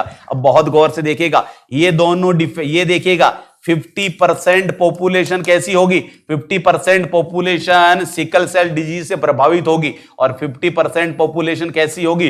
50% पॉपुलेशन कैरियर होगी। इस प्रकार ये क्वेश्चन सोल्व किए जाते हैं। बिल्कुल बेटा जी, 50% में डिजीज होगी और 50% में कैरियर होगा। इस प्रकार क्वेश्चन को सोल्व करना बेटा जी आपको याद रखेगा। जैसा बताया फादर का बताया कैरियर, तो कैरियर बना दिया हमने। एक जीन सही होगा, एक जीन खराब होगा, ये कैरियर बन गया। और मदर को बीमारी थी यानी दोनों जीन खराब होंगे, तो मदर के दोनों जीन खराब बना दिए। अब एक बार इसको इसके साथ रिएक्ट करा दो और उसके बाद इसको इसके साथ रिएक्ट करा दो, इसके बाद इसको इसके साथ रिएक्ट करा दो और इसको इसके साथ रिएक्ट करा दो। 50-50% का रेशियो आ गया। चलेगा, क्या बात है, वेरी गुड सर जी। 5 स्टार में 5 सब्जेक्ट के क्वेश्चन होने चाहिए थे, बिल्कुल होंगे भैया, चिंता ना करें। चलेगा, थैंक यू। शिखा गुप्ता जी, क्या बेटा जी वंस मोर, समझ में नहीं आया होप सो आपको। इधर देखिए, अब होप सो आपको आ गया होगा कि पहले फादर का ट्रेट लिखे, मदर का ट्रेट लिखे और उनको आपस में क्रॉस मल्टीप्लाई कर दें।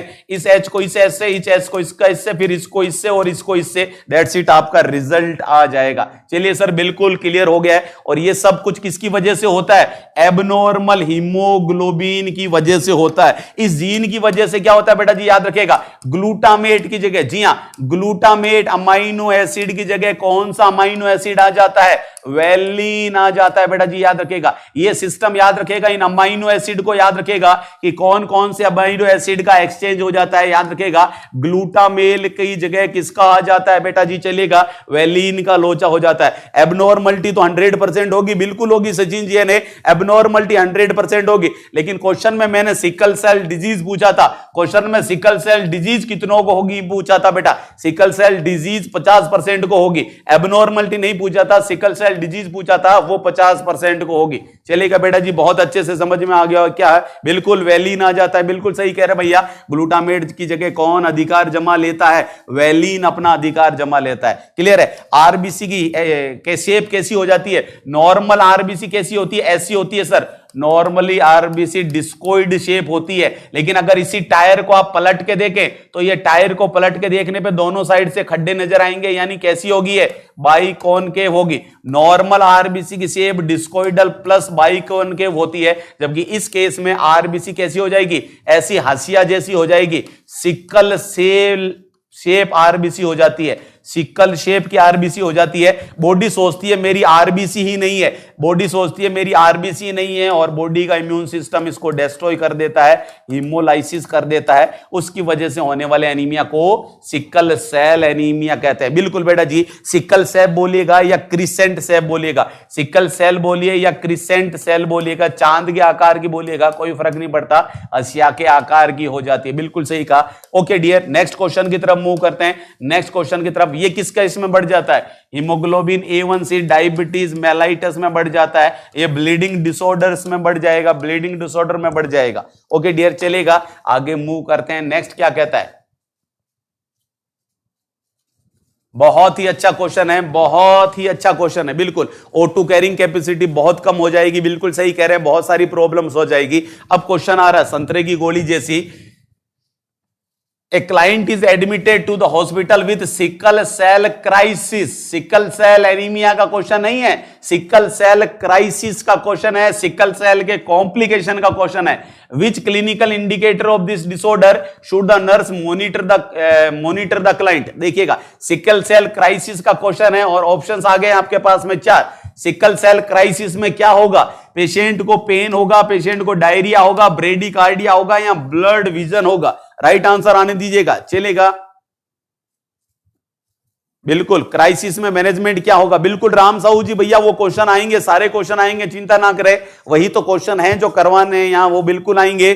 पेन होगा, आईवी पेन होगा, आईवी फ्लूइड्स होगा, क्या होगा? बिल्कुल सही, सीवियर पेन होगा, पेन होगा, पेन होगा, पेन होगा, बिल्कुल सही जा रहे भैया जी, क्या बात है। चलिए, the right answer is A, जी हां, पेन होगा, पेन होगा, पेन होगा।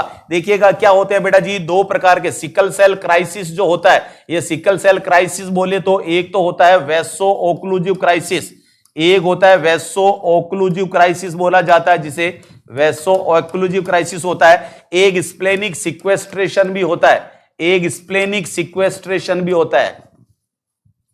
ये 2 प्रॉब्लम्स बेसिकली इसमें शामिल की जाती है। The first one is वेसो occlusive crisis and the second one is splenic sequestration. Splenic sequestration क्या होता है, क्यों होता है, एक झटके में समझिएगा। सपोज कीजिएगा कि ये एक पेशेंट है जो सिकल सेल एनीमिया से सफर कर रहा है, जो सिकल सेल डिजीज से प्रॉब्लम है, यानी कैसी शेप की है बेटा जी, आरबीसी कैसी शेप की है, ऐसी सिकल शेप की आरबीसी पड़ी है इसके पास में। अब गौर से देखिएगा इसके क्या क्या रिस्क फैक्टर, अगर ये कुछ सर्टेन रिस्क फैक्टर से सामना करना पड़ा, जैसे डिहाइड्रेशन से, अगर डिहाइड्रेशन से सामना करना पड़ा इसको, अगर इमोशनल इंस्टेबिलिटी हुई, इमोशनल इनस्टेबिलिटी हुई, अगर एक्सट्रीम टेम्परेचर में गया, अगर एक्सट्रीम टेम्परेचर पे गया, डिहाइड्रेशन हो गया या इमोशनल इनस्टेबिलिटी होगी बेटा जी, तो याद रखिएगा क्या होगा, तो ये जितनी भी सिकल सेल आरबीसी थी ये सारी आपस में जुड़ जाएगी। उस प्रोसेस को कहते हैं सिकलिंग, उस प्रोसेस को कहते हैं सिकलिंग हो जाना। जी हां, आरबीसी जितनी भी सिकल सेल शेप आरबीसी थी वो सारी आपस में क्लंप हो जाएगी, यानी क्लंपिंग ऑफ आरबीसी। जितनी भी सिकल सेल आरबीसी थी वो सिकल सेल में आरबीसी सारी एक जगह पे क्लंप हो जाएगी बेटा जी, याद रखिएगा, सारी आपस में जुड़ जाएगी। और सारी आपस में जुड़ जाएगी इसका मतलब क्या हो जाएगा, सारी इसका मतलब है कि वहां पे ब्लॉक कर दिया जाएगा, ब्लड वेसल्स को ब्लॉक कर दिया जाएगा। सारी सिकल सेल आरबीसी आपस में क्लंप कर जाएगी, एक गुच्छा बना देगी, एक प्लग बना देगी, और ये प्लग क्या करेगा, ब्लड वेसल्स को ब्लॉक कर देगा। जी हां, ब्लड वेसल्स को ब्लॉक कर देगा बेटा जी। ब्लड वेसल्स में से ब्लड नहीं जाएगा, आगे ब्लड नहीं जाएगा, तो ब्लड नहीं जाना क्या कहलाएगा सर, इस्चीमिया कहलाएगा। ब्लड नहीं जाना आगे कहलाता है इस्चीमिया, और आगे ब्लड नहीं जाएगा, इस्चीमिया हो जाएगा तो एनएरोबिक रेस्पिरेशन होगा। ललाऊं, बिना ऑक्सीजन के कौन सा रेस्पिरेशन होता है, एनएरोबिक रेस्पिरेशन होता है। और उसमें कौन सा एसिड पैदा होता है, लैक्टिक एसिड पैदा होता है, जो मसल्स में जम जाता है और उसी की वजह से सीवियर पेन होता है। बिल्कुल मायोकार्डियल इंफार्क्शन वाला कंसेप्ट लग जाएगा, मायोकार्डियल इंफार्क्शन वाला कंसेप्ट चल जग जाएगा, याद रखिएगा, बिल्कुल मायोकार्डियल इंफार्क्शन लग जाएगा। मायोकार्डियल इंफार्क्शन में भी तो ये होता है, कोरोनरी आर्टरी ब्लॉक हो जाती है, हार्ट की मायोमेट्रियम को ब्लड नहीं मिलता, तो हार्ट की मायोमेट्रियम क्या करती है बेटा जी, एनएरोबिक रेस्पिरेशन करती है, बिना ऑक्सीजन के ही ग्लूकोज को तोड़ती है, तो वेस्ट प्रोडक्ट क्या पैदा होता है, लैक्टिक एसिड पैदा होता है। ये लैक्टिक एसिड मसल में जम जाता है और उसकी वजह से क्या होता है, पेन होता है। तो सेम वो कंसेप्ट लगेगा बेटा जी, जब रास्ता बंद हो जाएगा तो एनएरोबिक रेस्पिरेशन होगा, लैक्टिक एसिड जम जाएगा और पेशेंट को जबरदस्त पेन होगा। क्लियर है? अच्छा और सुनिएगा, जब ब्लड नहीं जाएगा इस्चीमिया हो जाएगा, इसका मतलब क्या क्या हो जाएगा, हाइपोक्सिया भी हो जाएगा। तो आप क्या कर सकते हैं बेटा जी, हम सबसे पहले तो इस सिकलिंग को रोक सकते हैं, क्या करके, आईवी फ्लूइड चढ़ा के, ओरल फ्लूइड देके, ऑक्सीजन देके, पेन किलर देके आप इन सब चीजों को मैनेज कर सकते हैं। देखिएगा आपको क्या क्या देना पड़ेगा, सर हमें आईवी फ्लूइड्स और ओरल फ्लूइड देने पड़ेंगे ताकि डिहाइड्रेशन दूर हो जाए, हमें ऑक्सीजन की कमी को पूरा करना पड़ेगा हाइपोक्सिया को दूर करने के लिए, और पेन को दूर करने के लिए एनाल्जेसिक देना पड़ेगा। पेन कैसा होता है, सीवियर पेन होता है बेटा जी, ओपियोइड एनाल्जेसिक देने पड़ेंगे, नॉन ओपियोइड से काम नहीं चलेगा, ओपियोइड एनाल्जेसिक देने पड़ेंगे बेटा जी, याद रखिएगा, नॉन ओपियोइड से काम नहीं चलेगा। चलेगा बिल्कुल, स्क्रीनशॉट लेने दो सर, ले लीजिए बेटा जी, ये लीजिए, ले लीजिएगा, कोई तकलीफ नहीं है, लो फटाफट ले लो।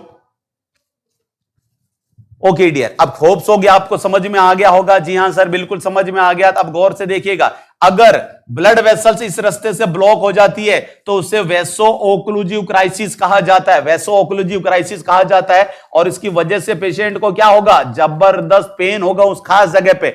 स्प्लेनिक सिक्वेस्ट्रेशन क्या होता है ये भी समझ लीजिएगा। ये बेटा जी स्प्लीन होगी, ये हमारी स्प्लीन होगी, और इस स्प्लीन में से इमरजेंसी में इसे ब्लड बैंक भी तो बोला जाता है। जी हां सर, स्प्लीन को ब्लड बैंक बोला जाता है, इमरजेंसी में यहीं से ब्लड बाहर आता है। तो यहां का रास्ता भी ब्लॉक हो जाएगा, यहां का रास्ता भी ब्लॉक हो जाएगा। इसका मतलब अब कभी भी ये ब्लड हमारी बॉडी को अवेलेबल नहीं होगा, एक तरह से हाइपोवोलेमिक कंडीशन पैदा कर देगा। इस प्रॉब्लम को स्प्लेनिक सिक्वेस्ट्रेशन कहा जाता है। बहुत ज्यादा हीमोलाइसिस होने लग जाता है, जबरदस्त हीमोलाइसिस होता है, स्प्लीन में से ब्लड बाहर आता ही नहीं है। This is known as splenic sequestration. So vaso occlusive crisis and splenic sequestration. बिल्कुल देखते हैं कि प्रायोरिटी क्या होगी, फर्स्ट क्या होंगे बेटा जी, वो भी बता देंगे बेटा जी। इधर देखिएगा देखिएगा सारे क्वेश्चन आएंगे आपके सामने। तो होप सो ये तो क्लियर हो गया। जी हाँ हो गया सर। पेशेंट को पेन होगा, बिल्कुल होगा।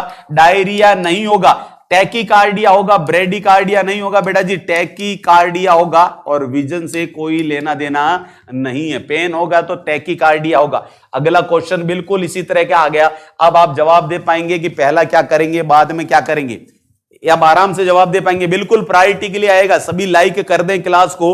जेएल यादव कह रहे हैं, तनुश्री पोरे कह रहे हैं कि ऑक्सीजन प्रायोरिटी होगा। अभी बता देते हैं बेटा प्रायोरिटी क्या होगा। देखिएगा, a child with sickle cell disease, एक पेशेंट है जिसको सिकल सेल डिजीज है, जी हां सिकल सेल डिजीज है, is admitted to the hospital, उसको हॉस्पिटल में एडमिट किया गया है for treatment of vaso occlusive pain crisis.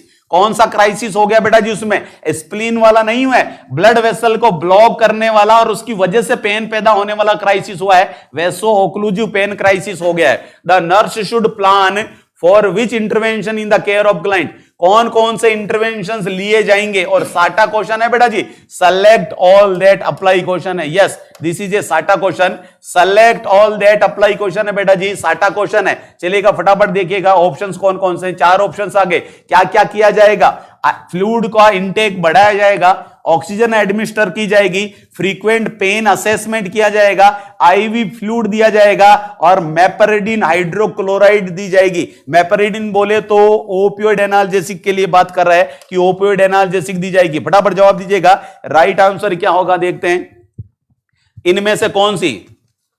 Sir auto digestion of spleen, बिल्कुल बताएंगे पंकज। ये नहीं बेटा, यहां क्वेश्चन तो देखिएगा, वो सारे क्वेश्चन आएंगे बेटा। वो आप ऐसा करें, रात वाले सेशन में पूछे भैया एमएसएन के क्वेश्चन थे, अभी हम केवल एनक्लेक्सोंडर को क्वेश्चन वाइज सोल्व करा रहे बेटा, उसी पे फोकस करते हैं। नहीं तो पता चला कि एक साल पढ़े और एनक्लेक्सोंडर ही सोल्व नहीं हुई।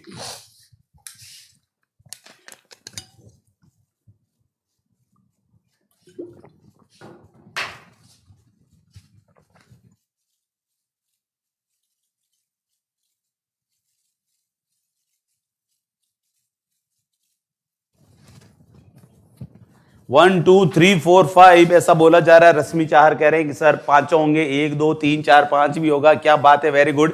ए B C D, Poonam Kulhari कह रहे हैं कि ए बी सी डी होगा, चलेगा। अच्छा भैया जो ए बी सी डी है वो बताइएगा, ए बी सी डी वाले बताइएगा कि क्या ए होगा। बिल्कुल ए होगा सर। फ्लूइड तो दिया जाता है, ऑक्सीजन भी दी जाती है, बिल्कुल दी जाती है। Perform frequent pain assessment, pain assessment भी किया जाता है। आईवी फ्लूइड भी दिए जाते हैं। और सर पांचवा नहीं होगा, क्यों नहीं होगा सर, एनाल्जेसिक भी तो दिए जाते हैं। फटाफट बताइएगा कि पांचवा क्यों नहीं होगा।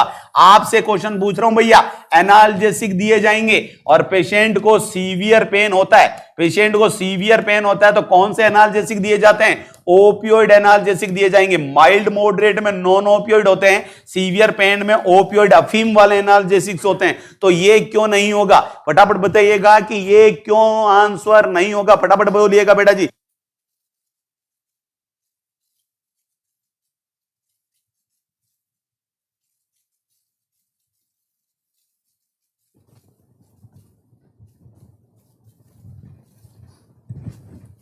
सीजर आ जाएंगे, मेपरिडिन सीजर कर देगा। बिल्कुल सही है भैया, बिल्कुल सही है, क्या बात है, चलेगा। ओ मॉर्फिन समझा मैंने, बिल्कुल तनु बेटा मॉर्फिन नहीं है। देखिएगा मैंने क्या कहा था, ये कंसेप्ट मैंने आपका पैंक्रेटाइटिस में ठीक करवाया था कि पैंक्रेटाइटिस में आज मॉर्फिन देते हैं, मेपरिडिन नहीं देते, क्लियर है। और सेम कंसेप्ट यहां लग रहा है, जहां कहीं भी मेपरिडिन काम में ली जाती थी आज की तारीख में उन सब जगह से मेपरिडिन को भगा के मॉर्फिन काम में लेने लग गए। मेपरिडिन का बहुत सीवियर साइड इफेक्ट आ गया बेटा जी, सीजर करती है, इसलिए पहले से मेपरिडिन को रिमूव करके मॉर्फिन देने लगे। देखिएगा दोनों रेस्पिरेटरी सेंटर को सप्रेस करेगी, दोनों स्फिंक्टर ऑफ ओडाई को कंप्रेस करेगी। जो काम मॉर्फिन करती है वो काम मेपरिडिन करती है, दोनों में कोई अंतर नहीं है। लेकिन एक अंतर यह है कि मॉर्फिन सीजर नहीं करती और मेपरिडिन सीजर कोज करने लग गई है, इसलिए मेपरिडिन को यूज में से हटा दिया गया है, चलेगा बिल्कुल। अगर यहां मेपरिडिन की जगह ओपियोइड एनाल्जेसिक लिखा होता केवल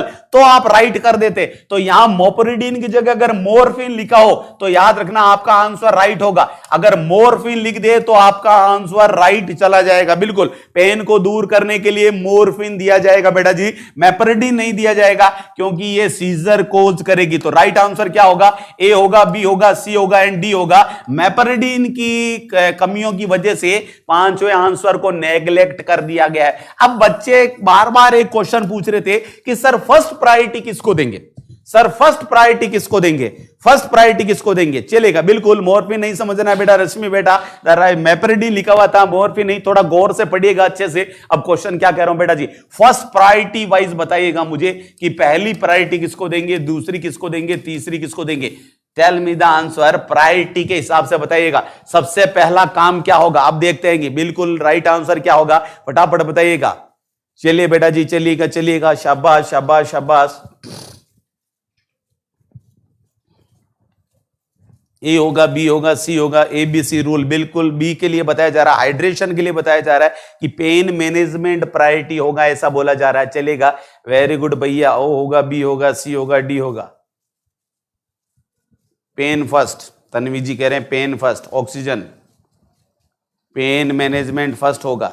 चलेगा, देखिएगा बेटा जी, इस क्वेश्चन को सॉल्व कर दूं। इस क्वेश्चन को हमेशा के लिए आपके दिमाग में से दूर कर देते हैं। अगर सिकल सेल क्राइसिस के मैनेजमेंट का क्वेश्चन आता है, अब देखिएगा ये इश्यू क्यों हो रहा है बच्चों के दिमाग में, ये क्वेश्चन क्यों हो रहा है। सपोज कीजिएगा, इमेजिन कीजिएगा कि ESIC का एग्जाम था, उस ESIC के एग्जाम में ये क्वेश्चन आया था, वहां पे ए लिखा हुआ था पेन के लिए हम एनाल्जेसिक देंगे, वहां लिखा हुआ था पेन के लिए एनाल्जेसिक देंगे, बी लिखा हुआ था कि पेशेंट को कोई स्पेसिफिक पोजीशन देंगे, सी लिखा हुआ था कि उसको साइकोलॉजिकल सपोर्ट देंगे, उसको साइकोलॉजिकल सपोर्ट देंगे, और डी लिखा हुआ था कि उस पेशेंट को हम क्या कह सकते हैं भैया जी, NPO रखेंगे। अब जवाब दीजिएगा, आपके सामने क्वेश्चन आ गया। सपोज कीजिएगा कि ESIC के एग्जाम में ऐसा क्वेश्चन आया कि सिकल सेल क्राइसिस का प्रायोरिटी मैनेजमेंट क्या होगा, पेन के लिए एनाल्जेसिक देना, पोजीशन देना, साइकोलॉजिकल सपोर्ट देना या NPO देना। चलेगा, फटाफट बोलेगा, क्या बात है। Fluid fluid fluid, Sachin ji energy कह रहे हैं पेन मैनेजमेंट वैसो ऑक्लूसिव में। बिल्कुल बताइएगा बेटा जी, राइट आंसर क्या होगा, ए होगा, बी होगा, सी होगा, डी होगा। Treatment of choice blood transfusion है। बिल्कुल बताइएगा, बिल्कुल सही जा रहे हैं कि राइट आंसर ए होगा, राइट आंसर ए होगा। अब देखिए बच्चों ने अपने दिमाग में क्या सेट कर लिया, ठीक है। और जिन्होंने होप सो के मेरे जैसे मास्टरों ने किसी ने पढ़ाया भी होगा, तो उन्होंने भी क्या दिमाग में सेट कर दिया कि यार एक ESI में क्वेश्चन आया था और उसमें प्रायोरिटी पूछी गई थी। देखिएगा कैसे सारा खेल हुआ और कैसे बच्चों के दिमाग में कंफ्यूजन पैदा हो गया। अब जो टीचर जिन्होंने भी टीच किया है जहां भी अलग अलग जगह, उन्होंने क्या दिमाग में सेट कर लिया, क्लियर है कि बहुत सारी कोचिंग्स में ऐसा ही पढ़ाया जा रहा है बेटा जी। तो याद रखिएगा, आप अपने कंसेप्ट को सेट कीजिएगा कि इन मैनेजमेंट्स में पूछा जाए कि बताइए प्रायोरिटी क्या होगी, कि अब बच्चे भी दिमाग में सेट कर लेते हैं, टीचर भी दिमाग में सेट कर लेते हैं। अरे यार ESIC में क्वेश्चन आया था और उसमें प्रायोरिटी पेन मैनेजमेंट को माना था। अब बच्चा दिमाग में सेट कर देगा pen management priority, pen management priority. अरे भैया पेन मैनेजमेंट प्रायोरिटी तो है, लेकिन यहां ऑप्शंस तो देखो, दूसरे ऑप्शंस में से प्रायोरिटी पेन मैनेजमेंट थी। अगर इसी क्वेश्चन को मैं कह दूंगी भैया ये लो एम्स में क्वेश्चन आया, इमेजिन कीजिएगा, और वहां पहला लिखा हुआ था कि O2 एडमिनिस्ट्रेशन करेंगे, दूसरा लिखा हुआ था कि भैया पेन के लिए एनाल्जेसिक दिया जाएगा, चलेगा, और तीसरा लिखा हुआ था कि साइकोलॉजिकल सपोर्ट करेंगे, और चौथा लिखा हुआ था कि NPO स्टेटस देंगे। चलेगा, फटाफट जवाब दीजिएगा कि इसका राइट आंसर क्या होगा, इसका राइट आंसर क्या होगा, बोलिएगा बेटा जी। सबसे पहले मैं IV फ्लूइड कर देता हूं, सबसे पहले मैं IV फ्लूइड दिया जाएगा, दूसरे में पेन के लिए एनाल्जेसिक दिए जाएंगे, और तीसरे के अंदर साइकोलॉजिकल सपोर्ट दिया जाएगा, चौथे में NPO दिया जाएगा। जवाब आने दीजिएगा। अब इस एम्स वाले क्वेश्चन का जवाब आने दीजिएगा, एम्स वाले का जवाब आने दीजिएगा भैया जी। एम्स वाले क्वेश्चन में क्या आंसर आएगा, चलेगा। एम्स वाले में क्या होगा, IV फ्लूइड होगा, पेन होगा, साइकोलॉजिकल होगा या NPO होगा। बिल्कुल सही है, क्या बात है भैया, आप अपने लाइन पे आ गए हैं। बिल्कुल सही कह रहे हैं कि सर इस केस में पेन नहीं होगा, इस केस में प्रायोरिटी IV फ्लूइड होगा। अब लड़ाई हो गई बच्चों में, अब लड़ाई हो गई बच्चे में। एक कोचिंग वाला कह रहा है अरे तेरी कोचिंग वाले गलत है, मेरी कोचिंग वाले सर ने बताया था कि पेन प्रायोरिटी होता है। दूसरी कोचिंग वाला कह रहा है अरे मेरे सर ने बताया था कि IV फ्लूइड होता है। और ये लीजिए, ये तीसरे कोचिंग वाले आगे, ये तीसरे कोचिंग वाले आगे, और ये कोचिंग वाले कौन से हैं? गुरु नर्सिंग एकेडमी कोचिंग वाले हैं। इन्होंने ए क्या दिया कि O2 एडमिनिस्ट्रेशन किया जाएगा। इन्होंने बी क्या दिया कि साहब आईवी फ्लूइड दिया जाएगा। इन्होंने सी क्या दिया कि साहब पेन मैनेजमेंट किया जाएगा। और इन्होंने डी क्या दिया कि पेशेंट को एनपीओ रखा जाएगा। अब क्वेश्चन का जवाब दीजिएगा भैया। गुरु नर्सिंग एकेडमी आपसे क्वेश्चन पूछ रहा है कि राइट आंसर क्या होगा। गुरु नर्सिंग एकेडमी के अकॉर्डिंग राइट आंसर बताइएगा कि राइट आंसर क्या होगा। चलेगा, बिल्कुल पूजा टोपो, थैंक यू। जीएनए वाले कह रहे हैं क्या क्या बात है भैया, फंस गए कोचिंग वालों के साथ साथ। बिल्कुल सही है कि भैया oxygen administration, IV fluid, pain या एनपीओ, प्रायोरिटी बताइएगा। बिल्कुल क्या बात है। अब आप सही ठिकाने पे चले गए कि प्रायोरिटी होगा ऑक्सीजन एडमिनिस्ट्रेशन। अरे उस क्वेश्चन को देखिएगा, वहां ऑप्शन क्या थे, यहां ऑप्शन दूसरे थे ही नहीं, तो प्रायोरिटी क्या हो गया सर? पेन मैनेजमेंट प्रायोरिटी हो गया। No doubt pain management priority है, इन ऑप्शंस में से प्रायोरिटी है बेटा जी, याद रखना। इन ऑप्शंस में पेन प्रायोरिटी क्या आ गई? आईवी फ्लूइड आ गई। और ओवरऑल पूछा जाए तो आपकी प्रायोरिटी क्या आ गई? ऑक्सीजन एडमिनिस्ट्रेशन आ जाती है। एयरवे ब्रीथिंग एंड सर्कुलेशन, ये कंसेप्ट हर जगह चलता है। Airway breathing and circulation, CPR में सीएबी है, सीपीआर में सीएबी है। बाकी कौन सा कंसेप्ट अपनाना है? एयरवे ब्रीथिंग और सर्कुलेशन वाला कंसेप्ट अपनाना है। और उसके बाद अदर्स वाला कंसेप्ट लगेगा। पेन वेन का बाद में आएगा। सबसे पहले ऑक्सीजन, देखिए एयरवे को क्लीन करना, उसके बाद ऑक्सीजन एडमिनिस्ट्रेशन करना, फिर आईवी फ्लूइड देना, और लास्ट में पेन को मैनेजमेंट करना। बिल्कुल सही है, क्या बात है। चलेगा, वेरी गुड। क्या है? चलेगा, कह रहे हैं कि इनमें गुरु ने क्लियर कर दिया। जी हां भैया जी, हमेशा याद रखना बेटा जी, कभी भी चीज को ऑप्शंस क्या थे उस एग्जाम में, उसके बिहाफ पे वो आंसर दिया जाता है। तो कोई ये नहीं कह सकता कि एम्स में इस क्वेश्चन का आंसर ये आया था, अरे वो पहले ऑप्शन बता मेरे को, फिर मैं बताऊंगा कि आंसर क्या होगा। ऐसा हमेशा याद रखिएगा। चलेगा, एनक्लेक्स में फ्लूइड, ऑक्सीजन, पेन, रेस्ट, ये प्रायोरिटी दी हुई है। सुनील चाहर जी कह रहे हैं भैया जी, लेकिन फ्लूइड कौन सा है भैया, वही तो देखेगा। अभी क्वेश्चन आपके पूरे क्लियर कर देता हूं, अभी आपके पूरे क्वेश्चन क्लियर कर देता हूं बेटा जी, और भी अच्छी तरीके से क्वेश्चन को सॉल्व कर दिया जाएगा, और भी अच्छी तरीके से क्वेश्चन को सॉल्व कर दीजिएगा। अरे भैया कौन सी एनक्लेक्स की बात कर रहे हैं सुनील चार सर, कौन सी एनक्लेक्स की बात कर रहे हैं? चलिएगा, बिल्कुल बिल्कुल।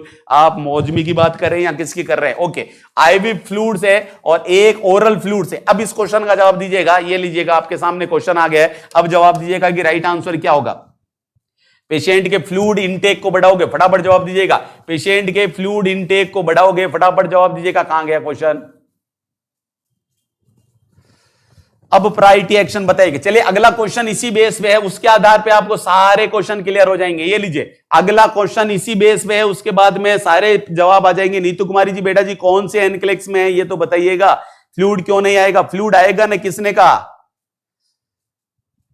फटाफट बोलिएगा, कौन से के अंदर है?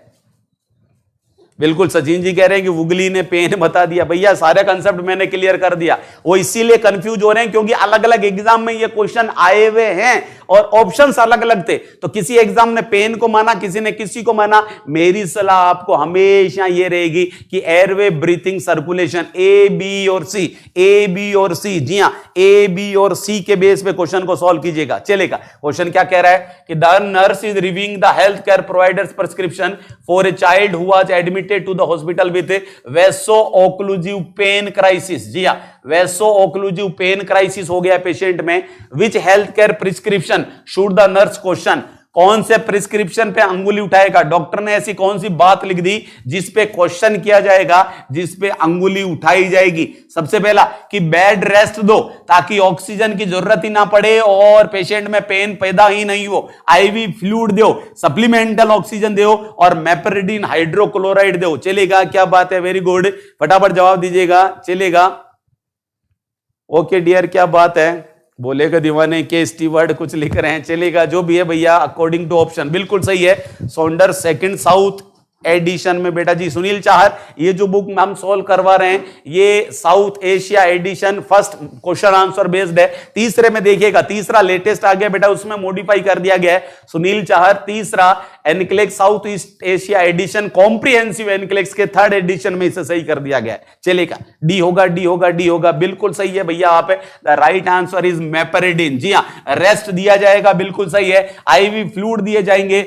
सप्लीमेंटल ऑक्सीजन दी जाएगी। लेकिन लेकिन क्वेश्चन अंगुली किस पे उठानी है, मेपरिडीन हाइड्रोक्लोराइड पे अंगुली उठानी है। इसकी जगह कौन सी मेडिसिन मेंशन कर सकता है, मॉर्फिन सल्फेट दे सकता है, लेकिन मेपरिडीन नहीं देनी है। बिल्कुल हलवा क्वेश्चन हो गया एक्सप्लेनेशन से। और ऐसा का ऐसा ही क्वेश्चन आपके सामने अगला है, ऐसा का ऐसा ही क्वेश्चन आपके सामने अगला क्वेश्चन आ गया बेटा जी। देखिएगा कि राइट आंसर क्या जा रहा है, देखिएगा फटाफट फटाफट, कहां गया।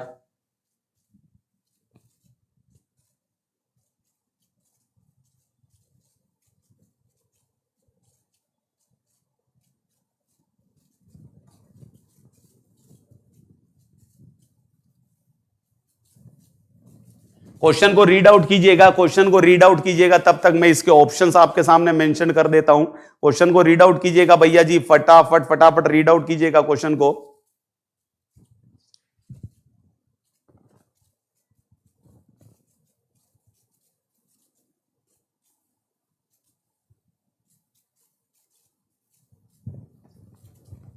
चलेगा, जो आप जिक्र कर रहे थे भैया उसी का क्वेश्चन आ गया। A nurse admits a client who is sickle cell crisis to the hospital. Which should the nurse prepare for the priority in the management of the client? इसके लिए प्रायोरिटी क्या होगी, ये प्रायोरिटी पूछा गया। किसमें प्रायोरिटी पूछी गई है, सिकल सेल क्राइसिस की प्रायोरिटी पूछी गई है। सिकल सेल क्राइसिस की प्रायोरिटी पूछी गई है। ऑप्शंस लिख देता हूं बेटा जी जो इस बुक में लिखे हुए हैं। ऑप्शन फर्स्ट लिखा हुआ है बेड रेस्ट, जी हाँ, पहला ऑप्शन मेंशन है बेड रेस्ट। दूसरा ऑप्शन में मेंशन है आईवी फ्लूइड्स, दूसरा ऑप्शन मेंशन है आईवी फ्लूइड्स। और थर्ड ऑप्शन क्या है, सप्लीमेंटल ऑक्सीजन। बाकी वही ऑप्शन है सप्लीमेंटल ऑक्सीजन। और डी ऑप्शन है मेपरिडीन। फटाफट बोलेगा कि प्रायोरिटी क्या होगी, जवाब दीजिएगा बेटा। यही सुनील चार बेटा सेम क्वेश्चन है, यही तो आप बात कर रहे थे, प्रायोरिटी का क्वेश्चन पूछ लिया। यहां आंसर भी मैं दिखा दूंगा, सेम इसी पैटर्न में आपके ऑप्शन लिखे हुए। बेड रेस्ट लिखा हुआ है, आईवी फ्लूइड है, सप्लीमेंटल ऑक्सीजन है, मेपरिडीन है। जवाब आने दीजिएगा कि राइट आंसर क्या होगा। चलेगा, आंसर दीजिएगा कि सी होगा, सी होगा, सी होगा। कुंदन लाल जी कह रहे हैं ए होगा बेड रेस्ट। भैया प्रायोरिटी पूछा गया है कि प्रायोरिटी क्या होगा, सबसे पहले क्या करेंगे इस केस में। बिल्कुल, क्या बात है, छागे लाला, बिल्कुल Chhage. The right answer is C, जी हां, सप्लीमेंटल ऑक्सीजन सबसे पहली प्रायोरिटी होगी। सबसे पहली प्रायोरिटी क्या होगी, supplemental oxygen is the first priority बेटा जी। ये सेम क्वेश्चन जो आप पूछना चाह रहे थे। और ये लीजिए बेटा जी, इसके ऑप्शन है, ये इसका रेशनल है। क्वेश्चन आया नहीं लेकिन इसके रेशनल के बेस पे आप देख सकते हैं बेटा जी। द प्रायोरिटी देखिएगा, the priority nursing intervention for a client in sickle cell crisis is to administered supplemental oxygen. देखिएगा बेटा जी, साफ साफ लिखा हुआ है कि सप्लीमेंटल ऑक्सीजन सबसे पहली प्रायोरिटी होती है। बिकॉज क्यों होती है, because airway and breathing are more important than circulatory needs. Circulatory need से ज्यादा जरूरी कौन होता है, एयरवे और ब्रीथिंग होता है, इसलिए सप्लीमेंटल ऑक्सीजन प्रायोरिटी होगी। अभी एक्सप्लेनेशन दिया आपके सामने, क्वेश्चन भी हाजिर हो गया। बिल्कुल बेटा जी, याद रखिएगा, क्या बात है, शाबाश। बिल्कुल, इसके बाद बाकी सारी चीजें की जाएगी, कंसेप्ट क्लियर कर लीजिएगा। बिल्कुल, ऑप्शन तो अभी भी नहीं आ रहे, डांस कर रहे हैं। चलिए, कोई तकलीफ नहीं है। लेकिन अब आप देखिएगा बेटा जी, सुनील आप कंफ्यूज कहां हो रहे हैं, मेरा ब्रेन वहां तक जा रहा है कि आप कहां तक कंफ्यूज हो रहे हैं। क्वेश्चन का जवाब दीजिएगा, क्वेश्चन का जवाब दीजिएगा। एक क्वेश्चन आपने आपके सामने लिखा हुआ है, to prevent sickle cell vaso occlusive crisis, to prevent sickle cell vaso occlusive crisis, the priority is priority management क्या होगा। ऑप्शन ए होगा कि उसको सप्लीमेंटल ऑक्सीजन देना, ऑप्शन बी होगा आईवी फ्लूइड देना, ऑप्शन सी होगा उसको एनाल्जेसिक देना, और ऑप्शन डी होगा कि उसको नन ऑफ दी अबव, इनमें से कोई नहीं। अब जवाब दीजिएगा सुनील चार, आपके क्वेश्चन को मैं समझ गया हूं कि आप कहां पूछ रहे थे, ये आपके सामने आ गया। चलेगा, बिल्कुल बिल्कुल, वेरी गुड वेरी गुड। अब जवाब दीजिएगा कि सप्लीमेंटल ऑक्सीजन होगा, आईवी फ्लूइड होगा, एनाल्जेसिक होगा, या नन ऑफ दी अबव होगा। बिल्कुल बिल्कुल सही पहुंच गए बेटा जी, क्या बात है, शाबाश, समझ गए सुनील भावनाओं को।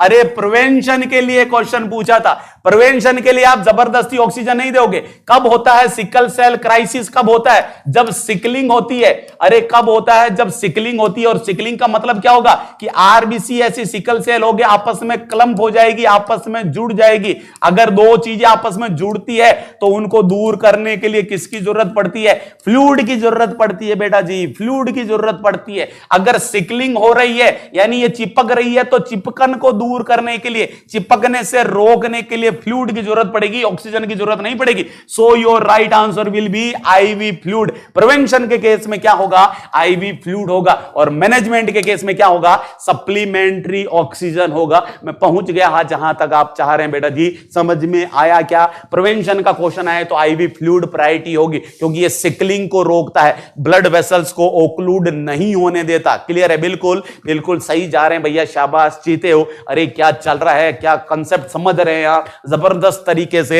एनक्लेक्सोंडर और एनक्लेक्सोंडर के ऊपर वाले भी बजट बुलाए जा रहे हैं। ओके डियर, होप सो आपको क्लियर हो गया होगा। जी हाँ सर, पूरी तरह क्लियर हो गया है। अब आगे मूव करते हैं भैया। अगर इतना क्लियर हो गया तो नेक्स्ट क्वेश्चन का पोस्टमार्टम कीजिएगा। बिल्कुल, प्रिवेंशन करने के लिए फ्लूइड, बिल्कुल सीखा जी, बिल्कुल सही जा रहे हैं। थैंक यू भाई सुनील, थैंक यू। चलिएगा, वेलकम है भैया, इसीलिए खड़े हैं कि आपके हर एक कंसेप्ट को क्लियर आउट किया जाए। चलेगा, thank you Ram Sahu ji, very good, जवाब दीजिएगा।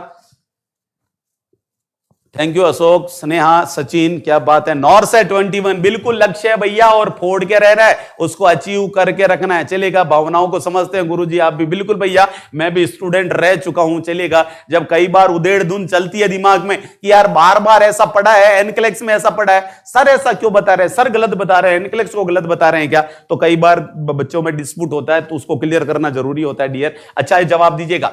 एक क्लाइंट्स मेडिकल रिपोर्ट, एक पेशेंट का मेडिकल रिपोर्ट क्या स्टेट कर रहा है, स्टेट हिस्ट्री ऑफ इंटरमिटेंट क्लाउडिकेशन। क्या बात है, बहुत ही अच्छा क्वेश्चन है। एक पेशेंट को इंटरमिटेंट क्लाउडिकेशन हो रहा है। In collecting data about the symptom, the nurse should ask the client about which symptom. Patient से कौन से सिम्टम के लिए इंक्वायरी की जाएगी, पेशेंट से कौन से सिम्टम के लिए इंक्वायरी की जाएगी, देखिएगा। चलेगा, पहले ये क्वेश्चन करने से पहले हल्का सा मैं आपको आइडिया दे दूं बेटा जी। देखिएगा, आप एक चीज जानते होंगे जिसे बोला जाता है peripheral vascular disease. There is a disease known as a peripheral vascular disease, यानी बॉडी के जो हाथ पांव की ब्लड वेसल्स है, हाथ पांव की ब्लड वेसल्स में होने वाली प्रॉब्लम को पेरीफेरल वेस्कुलर डिजीज कहा जाता है। पेरीफेरल वेस्कुलर डिजीज कायदे से दो प्रकार की होती है। एक होती है पेरीफेरल आर्टरियल डिजीज, जी हाँ, पेरीफेरल आर्टरियल डिजीज बोला जाता है, और शॉर्ट में इनको क्या लिखते हैं, शॉर्ट में इनको PAD लिखते हैं। और इनको क्या कहा जाता है, इनको पेरीफेरल वीनस डिजीज कहा जाता है, पेरीफेरल वीनस डिजीज कहा जाता है बेटा जी। और इनको शॉर्ट में क्या कहते हैं, PVD कहा जाता है। तो PAD और PVD दोनों अलग अलग बीमारियां होती है, इनको एक मान के सॉल्व मत कीजिएगा।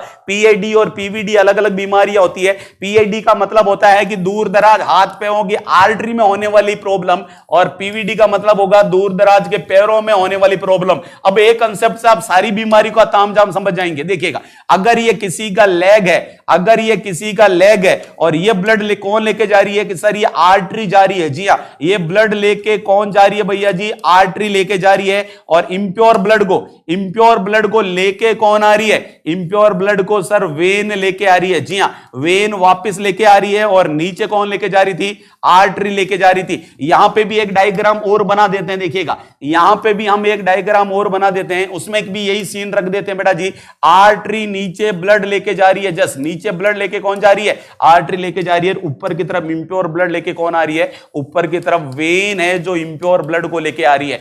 आर्टरियल डिजीजेज में क्या होता है, देखिएगा, आर्टरियल डिजीजेज में ये ताना बाना होगा कि आर्टरी के अंदर एथेरोस्क्लेरोसिस हो जाएगा, अरे आर्टरीज की प्रॉब्लम हो जाएगी, आर्टरीज की प्रॉब्लम हो जाएगी, इसका मतलब क्या होगा, प्रॉपर ब्लड सप्लाई नहीं होगी। और पीएडी में पेशेंट में क्या देखने को मिलता है, इस्चीमिया देखने को मिलता है। जी हां, इस्चीमिया देखने को मिलता है, प्रॉपर ब्लड सप्लाई नहीं होती। पेरिफेरल आर्टेरियल डिजीज में प्रॉपर ब्लड सप्लाई नहीं होती तो क्या होगा, प्रॉपर ब्लड सप्लाई नहीं होने से पेशेंट में इस्चीमिया हो जाएगा। और पेरिफेरल वेस्कुलर डिजीज में क्या होगा, देखिएगा, सॉरी पेरिफेरल वीनस डिजीज में क्या होगा, इसमें आर्टरी में तो ब्लड धड़ जाएगा लेकिन वेन में प्रॉब्लम हो जाएगी। जी हां, वेन के वाल खराब हो जाएंगे, वेन में ब्लॉकेज हो जाएगा तो वीनस ड्रेनेज एबनॉर्मल हो जाएगा, डिक्रीज वीनस ड्रेनेज। जी हां, यहां वीनस ड्रेनेज एबनॉर्मल हो जाएगा तो यहां सारा ब्लड लीक कर जाएगा और पेशेंट में क्या हो जाएगा,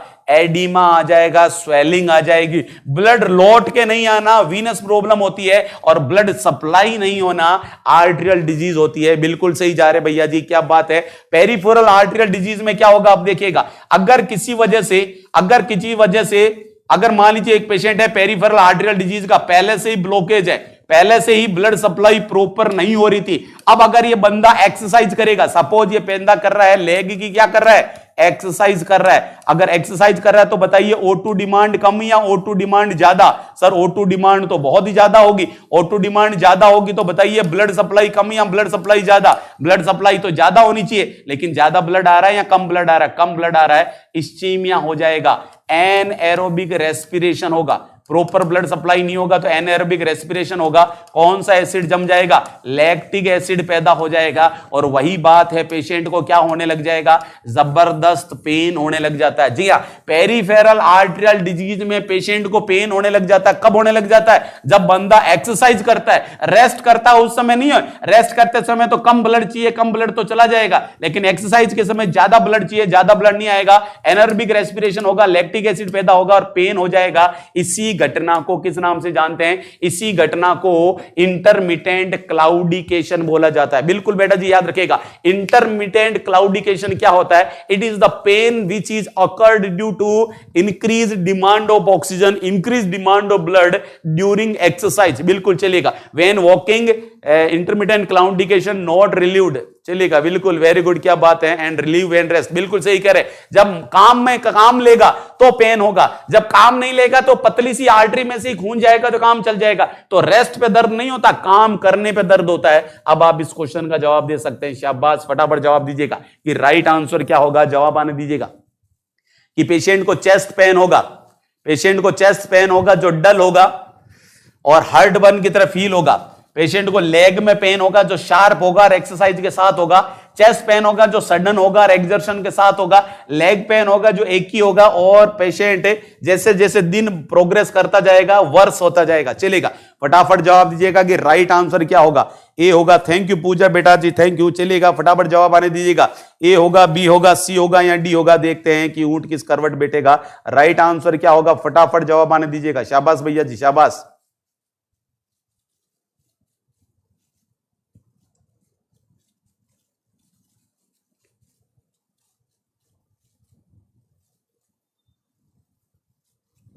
बी बी बी बी, शाबाश।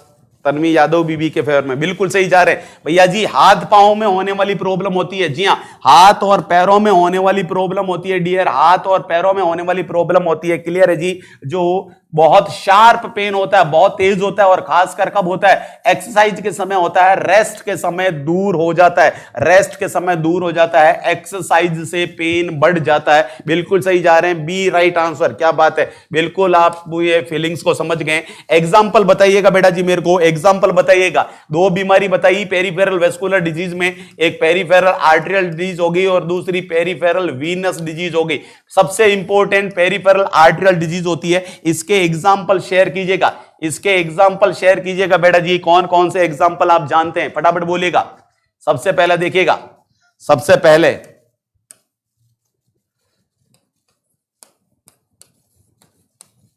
बर्जर डिजीज, बर्जर डिजीज, बिल्कुल सही कहा।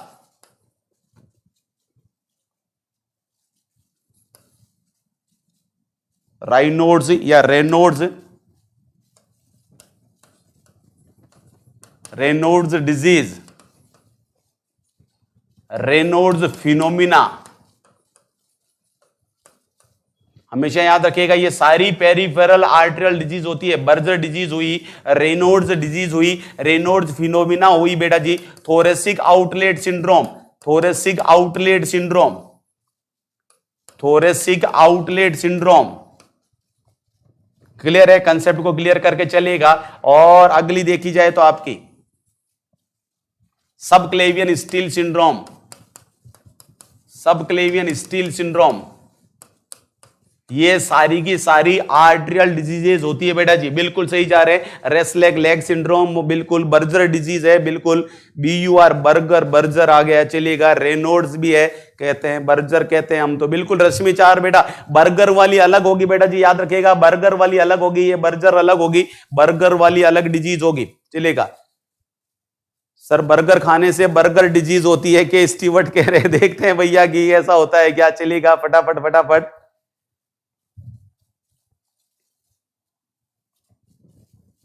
ओके डियर, अब देखिएगा, दो चीजें कंफ्यूज मत कीजिएगा, दो डिजीज में डिफरेंशिएट करिएगा बेटा जी। एक तो होती है जिसे कहा जाता है बर्गर डिजीज, एक तो होती है बर्गर डिजीज और एक होती है बर्जर, BERGUER, BER या BURGEUR। एक बर्जर होती है, लंबी सी स्पेलिंग होगी, ये पेरिफेरल आर्टेरियल डिजीज होती है। और जिस बर्गर की आप बात कर रहे हैं BERGER बेटा जी, याद रखिएगा, ये IgA एंटीबॉडी, जी हाँ, इम्यूनोग्लोबुलिन ए की वजह से होने वाली नेफ्रोपैथी को कहा जाता है। ये किडनी की प्रॉब्लम होती है, दो अलग अलग बीमारी होती है। बर्गर डिजीज अलग है और बर्जर रिएक्शन अलग है, बर्जर डिजीज अलग है, बर्गर अलग है और बर्जर अलग है बेटा जी, याद रखिएगा। BERGER ये IgA नेफ्रोपैथी, एंटीबॉडी जाके किडनी के नेफ्रॉन्स को डैमेज कर देती है, और जबकि ये पेरिफेरल आर्टेरियल डिजीज होती है, दो अलग अलग डिजीज होती है बेटा जी, याद रखिएगा। बिल्कुल BURGER बिल्कुल है, BURGEUR ये पेरिफेरल आर्टरी डिजीज है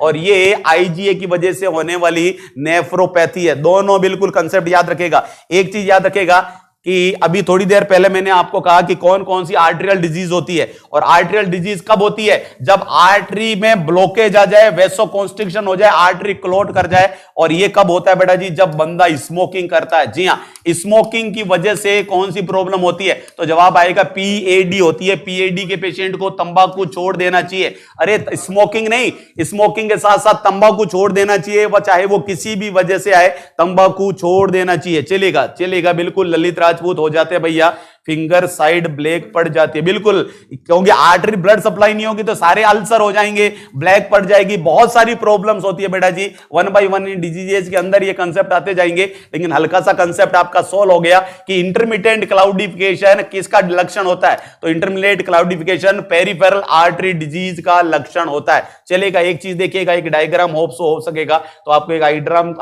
डायग्राम भी दिखा देते हैं, चलेगा बेटा जी। अगला क्वेश्चन क्या है, फटाफट जवाब दीजिएगा, उसके बाद शो होगा। अगले क्वेश्चन का जवाब दीजिएगा, सारा मैटर क्लियर हो जाएगा। बिल्कुल चलेगा, शाबाश। लास्ट लाइन पढ़िएगा, the nurse determines that there is a need for further teaching. बिल्कुल, क्या बात है, there is a need for further teaching, और ज्यादा टीचिंग की जरूरत है, फर्दर टीचिंग की जरूरत है। If the clients make which statement, देखिएगा किसका पेशेंट है, the home care nurse has given instruction to a client. Home nurse care ने एक पेशेंट को इंस्ट्रक्शन दी है, जो किसका है, who was recently diagnosed for hospital regarding the care of an arterial, बिल्कुल याद रखेगा, आर्टरियल लेग अल्सर है, आर्टेरियल इस्चेमिक लेग अल्सर है, यानी आर्टरी में इस्चीमिया हो गया था। इसका मतलब पेरिफेरल आर्टेरियल डिजीज का पेशेंट है। जी हां, पेरिफेरल आर्टेरियल डिजीज का पेशेंट है, और पेरिफेरल आर्टेरियल डिजीज घर जा रहा है, तो कौन सी टीचिंग है जो गलत बोल रहा है, वो बताइएगा। रॉन्ग स्टेटमेंट क्या होगा, 4 डिजीज आ गए। I should inspect my feet daily, मुझे रोजाना खुद के पैर चेक करने चाहिए, बिल्कुल मुझे खुद के रोजाना पैर चेक करने चाहिए, बिल्कुल Hrithik Sharma ji. I should wear shoes and socks, मुझे जूते और जुराब यानी सॉक्स एंड शूज वियर करने चाहिए, पहन के रखनी चाहिए। I should cut my to nails straight across, मुझे हमेशा अपने नेल्स को कट डाउन करके शॉर्ट रखना चाहिए। I should raise my legs above the level of my heart, मुझे अपने हार्ट के लेवल से ऊपर अपने लेग को रखना चाहिए। फटाफट बोलेगा, पेरिफेरल आर्टरी डिजीज के लिए क्या कंसेप्ट गलत है, चंद्रशेखर जी कह रहे हैं कि डी होगा, सुनील चाहर भी कह रहे हैं डी होगा, रविंद्र सिंह जी कह रहे हैं कि बी होगा, सॉक्स और शूज पहन के नहीं रखने चाहिए, चलेगा, बी होगा। सुनील माहिच भी बी के फेवर में, चलेगा बेटा जी, शाबाश, very good very good very good, अरे वाह क्या बात है, चलेगा। ए होगा, बी होगा, सी होगा, डी होगा, शाबाश, जवाब आने दीजिएगा, क्या बात है, वेरी गुड भैया। और राइट आंसर डी होगा, जी हाँ, राइट आंसर डी होगा। देखिएगा थोड़ी देर पहले ही मैं आपको एक्सप्लेन कर चुका हूं, क्या एक्सप्लेन किया जाएगा, इधर देखिएगा बहुत गौर से। अरे एडिमा किसमें होता है? Oedema sir peripheral Venus disease में होता है, एडिमा पेरिफेरल वीनस डिजीज में होता है, क्योंकि ब्लड का ड्रेनेज नहीं होता, यहां तो ब्लड की सप्लाई ही नहीं होती। अगर एक पेशेंट पेरिफेरल आर्टरियल डिजीज से सफर कर रहा है, पेरिफेरल आर्टरियल डिजीज से सफर कर रहा है, जिसमें सबसे कॉमन बर्जर डिजीज है, इसे किस नाम से भी बोला जाता है? इसे बोला जाता है बेटा जी, चलिएगा इधर देखिएगा, इधर देखिएगा, पेरिफेरल आर्टरियल डिजीज से पेशेंट सफर कर रहा है, ये उसका लेग होगा बेटा जी, जी हां सर, ये उसका लेग होगा, ये उसकी आर्टरी होगी, जी हां सर, ये उसकी आर्टरी होगी। अब देखिएगा पहले से ही आर्टरी में एथेरोस्क्लेरोसिस हो गया है, पहले से ही आर्टरी में एथेरोस्क्लेरोसिस हो गया बेटा जी, याद रखिएगा। थ्रोम्बोएंजाइटिस, थ्रोम्बोएंजाइटिस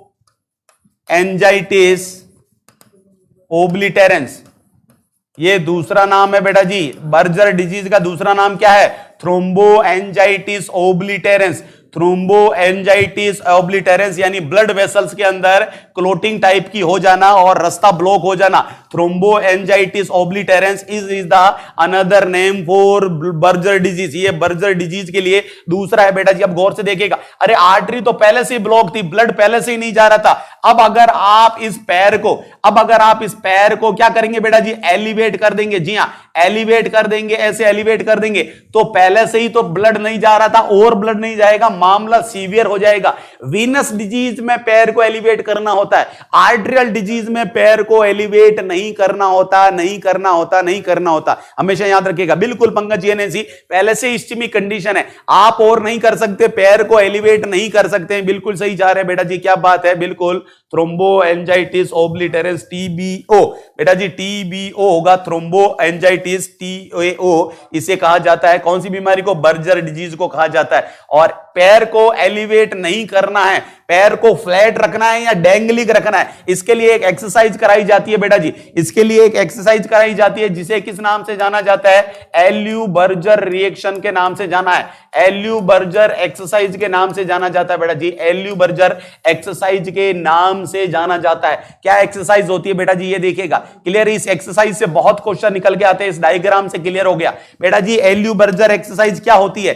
थ्रोम्बोएंजाइटिस ओब्लिटेरेंस के लिए या पेरिफेरल आर्टरियल डिजीज के लिए ये वाली एक्सरसाइज करवाई जाती है, याद रखिएगा। पेशेंट को कुछ देर तक कैसी पोजीशन में रखना है? पेशेंट को कुछ देर तक लेग को एलिवेटेड रखना होता है, यानी अब क्या होगा? ब्लड को फ्लो कम होगा, ब्लड का फ्लो कम होगा। इसके बाद अचानक क्या करना है? सेकंड पोजीशन में पेशेंट को अपने पैरों को डेंगल कर देना है, लटका के रखना है, लटका के रखना है, और बाद में क्या कर देना है? पेशेंट को अपने लेग्स को फ्लैट कर देना है। यह साइकिल चलती रहती है बेटा जी, और इसी को एल्यू बर्जर एक्सरसाइज कहा जाता है। चलेगा। पेन ट्रीटमेंट क्या देते हैं बेटा जी? पेन ट्रीटमेंट बाकी भी चीज के लिए जो होता है वही यहां होगा।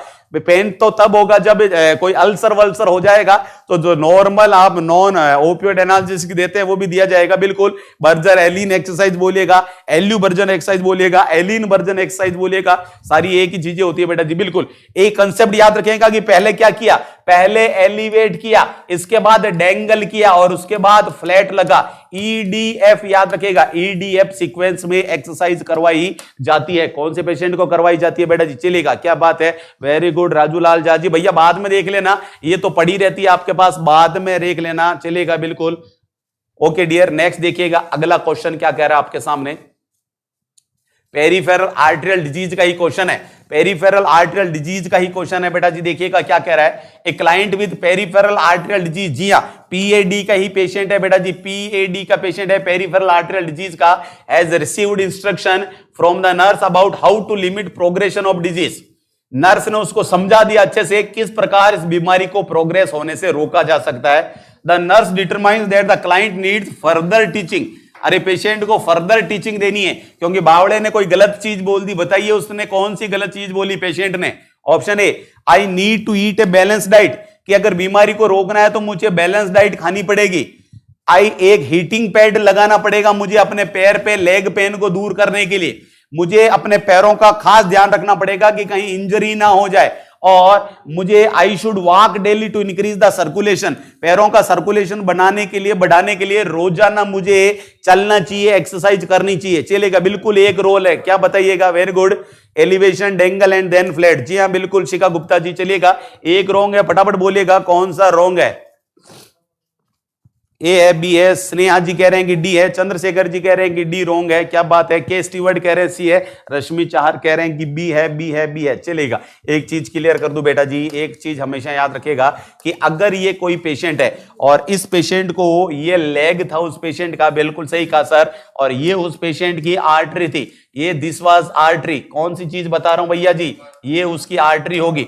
आर्टरी में क्या हो गया सर? आर्टरी में एथेरोस्क्लेरोसिस हो गया था, एथेरोस्क्लेरोसिस हो गया था, यहां जमावड़ा हो गया था, रास्ता नैरो हो गया, इसकी वजह से पेशेंट को क्या हो गया सर? इस्चीमिया हो गया, कम ब्लड सप्लाई हो रही थी। अरे किसको कम ब्लड सप्लाई होगी है? ऑल स्ट्रक्चर्स, याद रखेगा जी, जो भी नीचे की तरफ स्ट्रक्चर्स मौजूद रहेगी, जितनी स्ट्रक्चर्स भी नीचे की तरफ मौजूद रहती है उन सबको कम ब्लड सप्लाई मिलता है। इसका मतलब नीचे की मसल्स को भी कम ब्लड सप्लाई मिलेगा, इसका मतलब नीचे के हिस्से की बोन को भी कम ब्लड सप्लाई मिलेगी, और इसका मतलब नीचे की नर्व्स को भी कम ब्लड सप्लाई मिलेगी। अरे नर्व्स को कम ब्लड सप्लाई मिलेगी, जी हां, नर्व को कम ब्लड सप्लाई मिलेगी, यानी नर्व प्रॉपर काम नहीं करेगी, और नर्व प्रॉपर काम नहीं करेगी तो क्या हो जाएगा बेटा जी? याद रखेगा, पेशेंट को पैरेस्थीसिया हो जाएगा। यस, पैरेस्थीसिया हो जाएगा, एबनॉर्मल सेंसेशन आने लगेंगे, नमनेस वगैरह हो जाएगी, प्रॉपर सेंसेशन नहीं होगा। याद रखेगा, no proper sensation, proper sensory perception नहीं होगा।